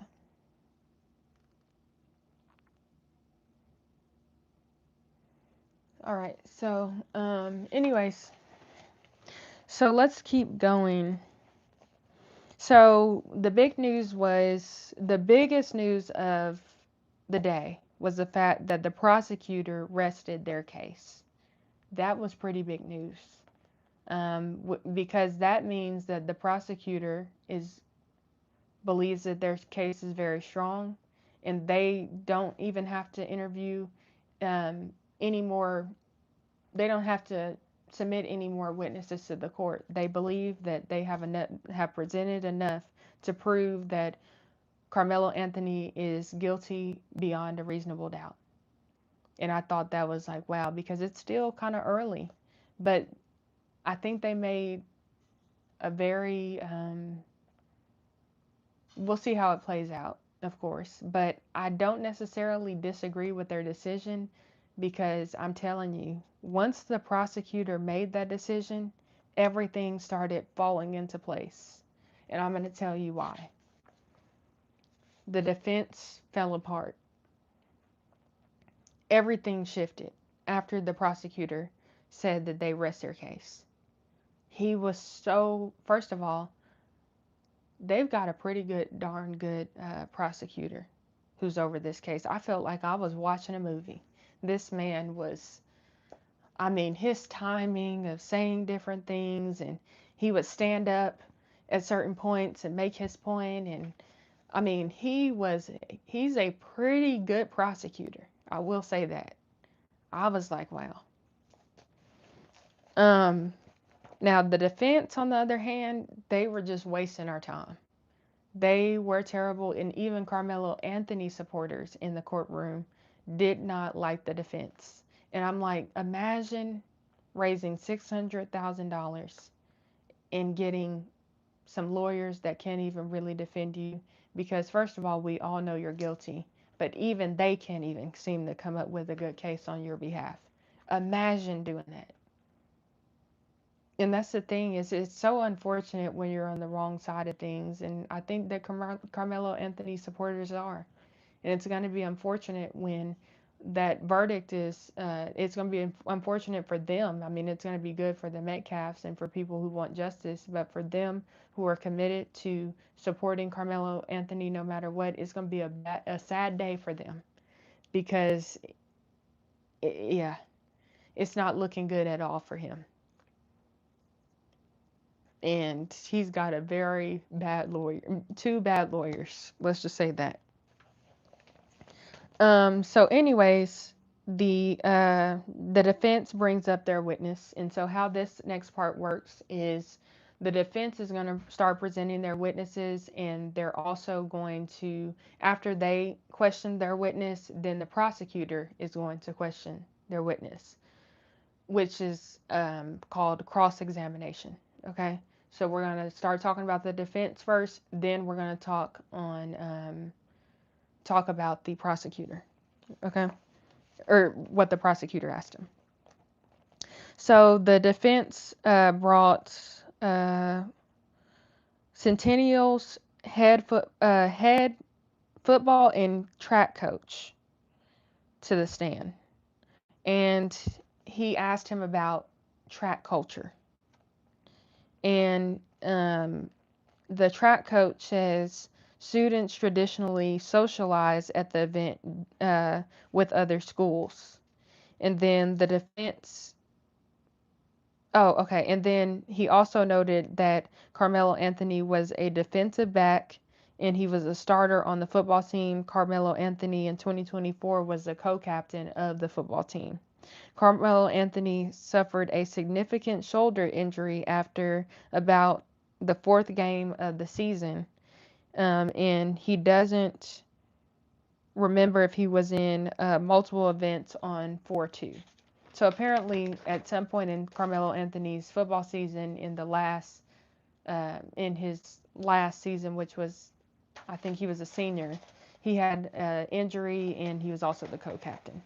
And then later on, obviously track season, the coach doesn't recall exactly what events he was a part of. And then also the coach mentioned that he didn't have a tent. The school didn't have a tent with him there at that time, because when Austin Metcalf was murdered, it was around, I believe, what did I say, 10 a.m. or something? 10:53 a.m. So it was still early, and they had another bus coming, and allegedly, I'm saying alleged, even though the coach said this, but it's like, I don't know if he was telling the truth or not on this part, but he claims that there was tent equipment in the second bus that was coming, but it just never made it. So I'm just like, okay. So the prosecutor is drilling him hard, is what I wrote on there. Um, and he starts out by saying, "It seems like you're a laid back coach." And he's like, "Yeah, I am. I'm a laid back coach." And then the prosecutor uses that against him and basically says he wasn't paying attention. Said, and he also brought this up, which I don't know exactly why he asked him this or made note of this, but I bet it's because he was the one maybe possibly spreading the false information. I don't know. But he said a cleat cleaner is not similar to a knife, right? He asked him that. The prosecutor asked him that. And he said, no, it's not. So I was like, wow. Like, he wanted to make sure that it was noted, which makes me wonder, was that coach going around spreading misinformation and he's now being called out by the prosecutor? So, and then he noted that track is a player-led sport, and then says common to ask for student leaders to monitor the tents and step up. New to me. I wrote new to me. Interesting. And then I wrote down Carmelo Anthony was told he should be on the field warming up. So apparently, at some point in this process, on that day, Carmelo Anthony was not in the right place at the right time. And someone, I'm guessing a teacher, told him that he needed to be on the field warming up, and he was doing something else at the time. And I wrote down, defense seems weak in their arguments. And then I wrote down, he expects Carmelo Anthony to comply with Austin Metcalf's orders. So that coach, Carmelo Anthony's coach, expected Carmelo Anthony to comply with Austin Metcalf's orders because it had been established by previous coaches, which the prosecutor brought up. He said, I've interviewed multiple coaches. Is it okay if I call you coach? And then he says, from what I've been told from other coaches, there is an unspoken rule that students cannot go into the memorial tent without, like basically he mentioned the memorial tent's rules and said that that's an unspoken rule. And he asked him, can you take my word on that? That I've spoken to people and they said that. And he said yes. And then that's when he said that basically there was a follow-up question, and then the coach responded and said he expected Carmelo Anthony to follow or to comply with Austin Metcalf's orders. So that was interesting because this, keep in mind, this was one of the defense's witnesses. So that's really key information there. And it says prosecutor brought up the principal and said, have you spoken with her about what happened? He said no. Oh my gosh. This was a moment I won't forget. So let me repeat this again. And try to create this image in your mind. I'm going to try to add imagery to this without revealing too much. So keep in mind, imagine this. A witness, witness to the event. He didn't necessarily see the stabbing, but the coach was on the stand. Prosecutor is standing right in front of him. And he says, the prosecutor asked if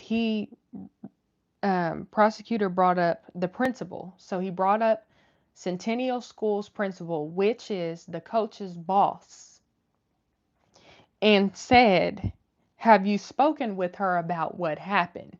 Now keep in mind, the prosecutor revealed that this coach is a laid back coach, wasn't paying attention. Carmelo wasn't in the right place at the right time. And he said, have you spoken to the principal what happened? The coach said no. Then the prosecutor said, he stood up. I wrote that down. Prosecutor stood up and said, we have. And that was it for that person. And I was like, bombshell. Like, it was like one of those moments where I was like, wow. I'm telling you, at first, I didn't think I was watching a TV show because, like I said, it's a very intense environment. But I'm telling you, after the prosecutor rested their case, I'm telling you, everything changed. The whole room was different. The feeling in there, the atmosphere shifted. And I was like, wow. Okay, somebody said repeat that. Okay, I'm gonna repeat it one more time, just so you're aware. Okay, so this is what happened. Imagine this. I mean, this was a moment that I was like, oh my gosh. Like, oh my gosh. Like, everybody was in agreement that this was getting wild. So the head coach was on the stand, Carmelo Anthony's head coach. And the prosecutor brought up that he was laid back, that he wasn't paying attention, that Carmelo Anthony wasn't in the right place at the right time.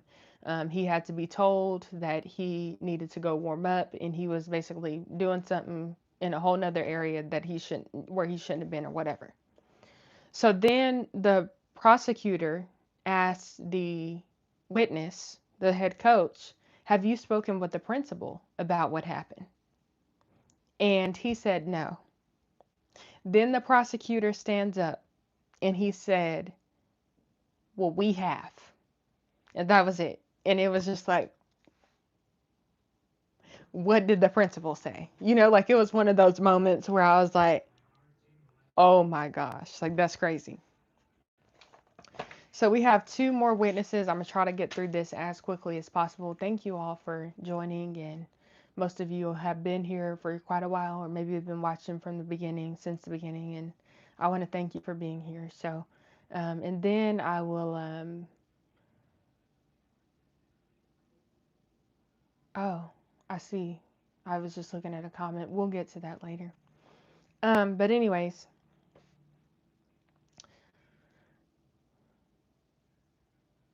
something about trolls. Okay, I need to stay focused because I only have so much time. Like, I'm gonna stay focused on this, and then I'll answer a few questions. Then I've got to let you go because I have a very early morning. Okay. Um. So there was another witness, and I got to get through this very, very quickly. Okay. And he was from Centennial. And this was Carmelo Anthony's friend, just so you're aware. And this friend has a fraternal twin. I think that's okay for me to mention that. I'm not going to mention, any other details, but, that's important because obviously Austin Metcalf and Hunter Metcalf were twins, so clearly this person could understand what it's like to be a twin sibling, right? And so he said he knew Melo. Claims they were under Memorial's tent at another track meet. Over 10 minutes spent in that tent. So at another track meet, they had been in the memorial tent before. And they spent 10 minutes in the memorial tent and they were just talking to some friends. Um, and it says, prosecutor asked about his twin brother and said, are you close? If someone asked you to leave, would you? And then then the prosecutor asked, if someone asked you to leave, would you? He said yes. Carmelo Anthony's friend. It said that basically if he was in the same situation, he would have left. This witness was nice, is what I wrote. And he was smiling through the whole testimony. I think it's okay to mention that. He had such a sweet presence about him. I can't describe exactly what he looked like, but I was like, oh my gosh, like he had a smile that was definitely standing out. And you can tell a lot of these kids were such good kids. I don't think anybody expected this to happen. Carmelo Anthony's friends didn't expect it. His friend is going to be very successful. He kind of describes what he's going to be up to these days and what he is up to. And I'm like, wow, this was a very highly, this is a very highly established community. And you can tell the kids were raised well. And that particular kid, I can't describe too much, but just know that based off of his background, you could tell that, I mean, he didn't know, it's not like he grew up with Carmelo Anthony or anything because, um, it's not like he grew up with Carmelo because Carmelo's from Louisiana, and a lot of these kids grew up in Frisco ISD in a great school district. And so, anyways, now to the last witness for tonight, and then I'm gonna let you all go. I'll answer a few more questions, then I gotta jump off. Um, and so this last witness, he was a memorial student, and the lawyer was stalling. He was just like asking him questions that were so irrelevant to the case. Like I said, the defense basically fell apart yesterday, and he said he didn't want to be here. He was subpoenaed. He didn't say this, but the defense lawyer basically brought this up. Like he said, we know you've been declining our calls, and we appreciate you being here. So we automatically knew that he was subpoenaed.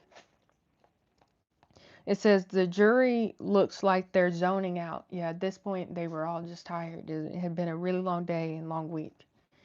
He looked at the Metcalfs multiple times and the jury. He looked stressed, overwhelmed, took deep breaths, and Hunter asked Milo. He says, and the reason why I need to mention this part too is this is the juror, or excuse me, not the juror. See, I'm getting tired. This is the witness that was, um, I would say, out of all of the testimonies that I heard, this was one witness that I would say is not credible. And I talked to somebody else who said that this witness had been threatened, and you could tell something was really wrong with him. Like he was really nervous. He was just out of it. I mean, it was really concerning, and I was like, I was wondering if he was okay. Like he just didn't seem like he was well, and I just didn't think it was right for them to even put him through questioning if he was so distressed like that. Like he was just, you can tell, just all over the place. And so his testimony isn't very credible because when the defense interviewed him, he would agree with them. Then when the prosecutor interviewed him, he would agree with the prosecutor. So I don't think they're going to be using his testimony, but that was the only person who um, I would say wasn't, the best. Um, Let me see.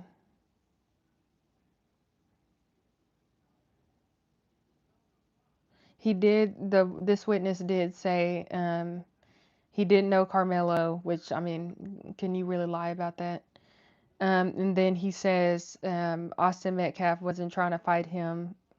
And then he said he didn't run when this happened, which, like I said, another witness ran and then he came back. Um, no, he wasn't special needs. I don't think he was a special needs witness. He was just, I'm telling you, he was just, something was wrong. He seemed really shaken up, like just, but not like overly expressive. Like he was trying to control that he was shaken up, but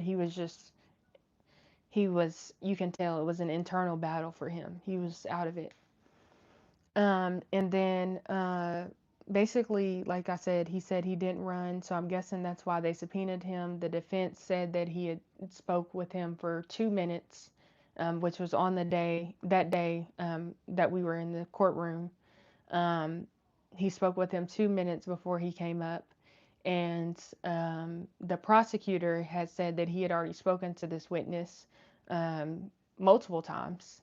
And he also showed us that the witness's family was there, at least one family member. And the witness was way more comfortable with the prosecutor than he was with the defense. But like I said, his story wasn't, I don't think that he was credible. So I'm not going to, yeah, I don't think he was credible. Um, And I wrote down the witness is not being honest. That was my take on him. So, that's pretty much it. Let me look at some questions, make sure I got everybody's.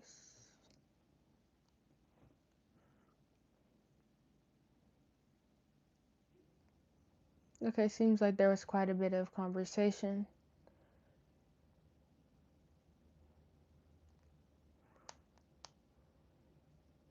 I'm gonna just start.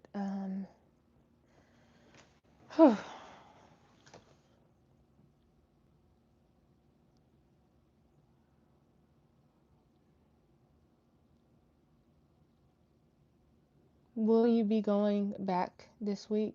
Mm, I don't want to say too much, but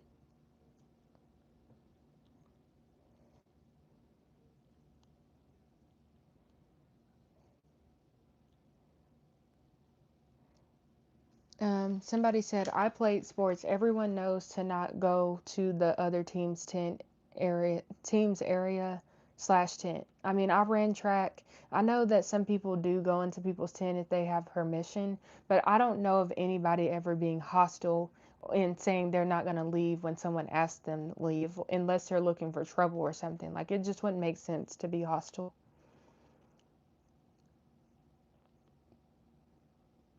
Oh, that's so sweet, Judith. She said, I can never understand why anyone would be mean to Tamara. Of all the people to pick on, the nicest, kindest person on the internet. Oh, sweet. Somebody said, Tamara is intelligent, soft spoken, and confident. Thank you.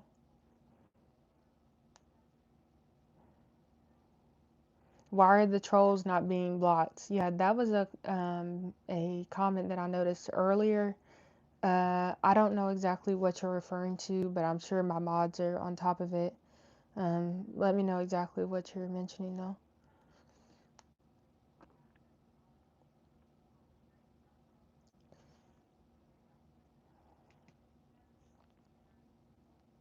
Y'all are so sweet. I like reading some of your comments just because I mean I like reading all of your comments, but you guys have no idea how much you lift me up. Seriously. It really means a lot.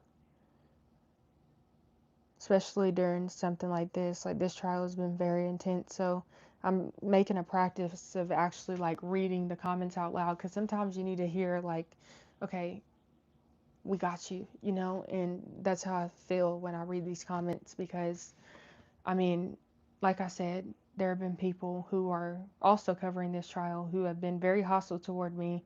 I haven't even had conversations with a lot of these people, and yet they've already made up their mind about me and they've already spread rumors and lies and all this stuff and just they're determined to hate me and I'm just like, why? What if I said it even about Carmelo Anthony that's hateful? I've done nothing but report the facts of what's happening and give my honest, straightforward perspective.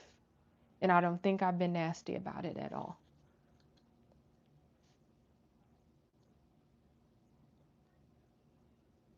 There will probably be quote unquote protesters coming from other states. Yep, you already know there probably will be, unfortunately. Somebody said, Tamara is nothing like Candace. Tamara is a godly woman and full of light. Candy is a demon. So I'm guessing somebody compared me to Candace. Yeah, no. I don't I don't want to be compared.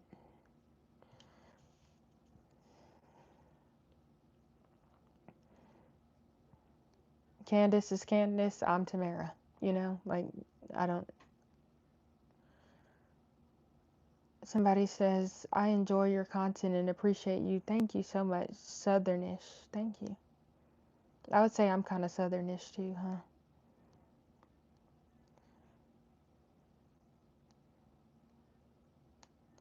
All right.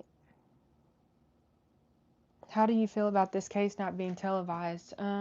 At first I was kind of upset about it, but now I understand more why they didn't televise it because I see how vulnerable these kids are. And I'm just like, man, I would not want them to be thrown to the wolves, especially when I heard those testimonies and saw their tears and everything. I'm like, they don't need that. They're already so traumatized. They've had to get counseling. They're I mean, they're all just breaking down for the most part when they recall seeing what happened, especially the people who saw what happened. They're heartbroken. These people are just crushed.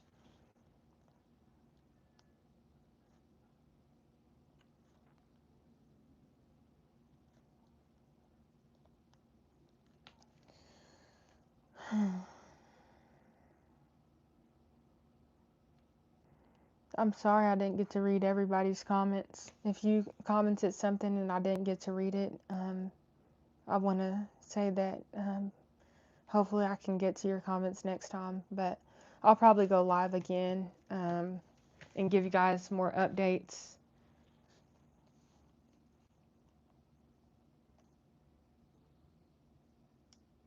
Yeah, I'm sorry to hear that, Dime. Dime says my mom was taken like this. You never truly get over it. That's so sad. You did a great job interviewing those protesters and standing up to people who were stereotyping you. Thank you. I appreciate it.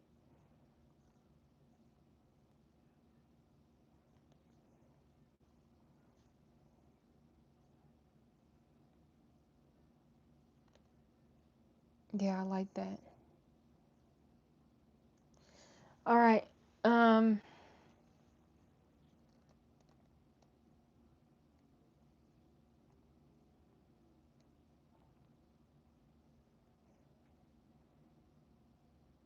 yeah, that one guy that said, "Get the mic out my face," was so mean and nasty. Yeah,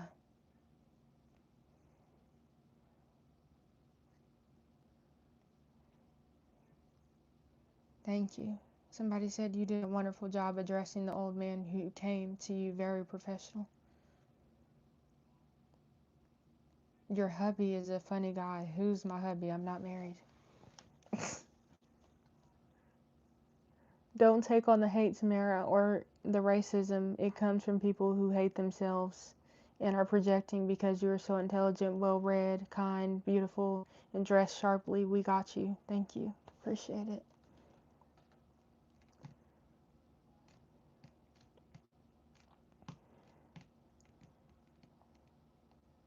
I saw you. I saw you live in front of the courthouse with sippy cup. Yep. Oh no, Amy, no. Sippy cup is not my husband. That's funny. Yeah, y'all and these jokes. Yeah, somebody said, so happy to see you have security now. Be safe. Don't trust CBS fake news. Y'all are so funny. Thanks for the update. Yeah, you're welcome, Karen. Thanks for being a mod. I appreciate you. Okay, guys, so I feel like I've given it all that I can tonight. I want to get some rest. I have a very early, oh, good to see you too, William.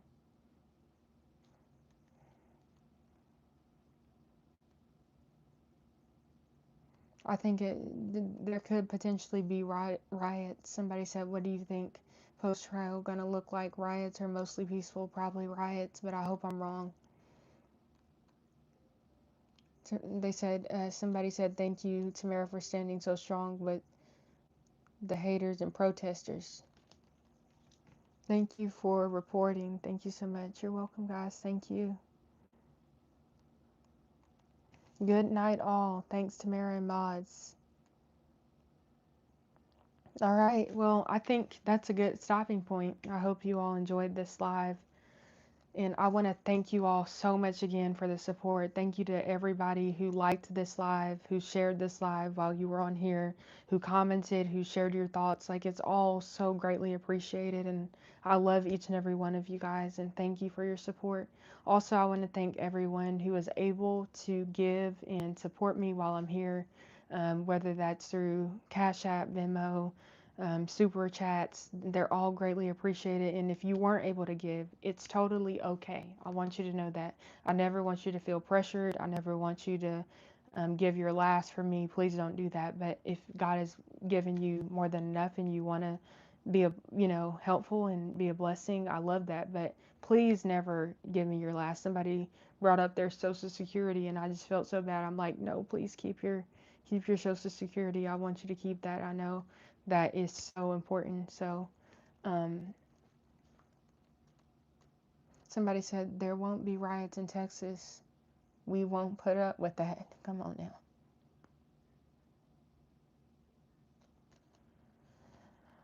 All right.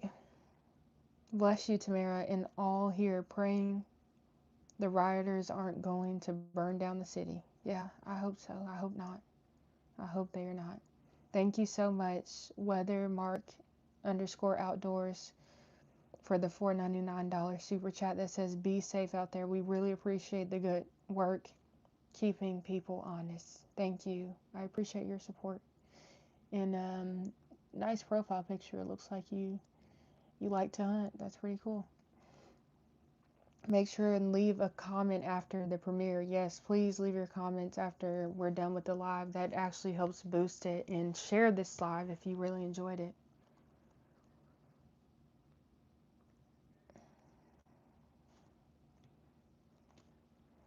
All right. Yeah, if you found the live helpful, please share it so more people can see it. I want everybody to be able to hear what's going on. Yes, thank you so much. Thank you, April. April said, pleading the protective blood of Jesus over you. Absolutely. Thank you. I appreciate it. They're just evil, honey. Yeah, some of them really are. God bless. Why are there riots in Ferguson? Good night, Tamara. Good night. Have a good night. Hit that like button. Absolutely. Yep. Please like and subscribe. We love you, Tamara. Oh, thank you so much, William. Love you guys too. All right. Well, I love you guys so much. Thank you so much for joining. I hope you have a blessed night. Enjoy your evening. Try and get some sleep. I'll get more updates to you as soon as I can. I'm trying my best to just post in the community tab if I'm not able to get on right away because it's a lot and sometimes I need to kind of decompress after a long day and sometimes I just need sleep. And so, yep, like yesterday, I just couldn't get on right away. It just was no way. Thank you guys. Appreciate it. All right. Well, I love you so much. I hate to get off of here because y'all know I love talking to you and I want to stay on. I really, really do. But I really need to get sleep. I got to do better about that. So I will talk to you later. I hope you have a great night. God bless you. Thank you for joining. And yes, I will pay attention to my surroundings. I will. I've been, trust me, my team has been talking to me.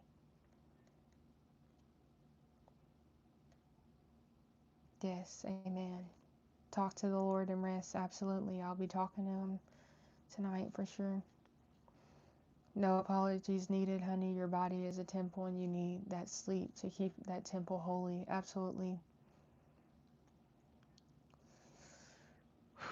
All right. Well, I love you guys. Sorry I gotta go.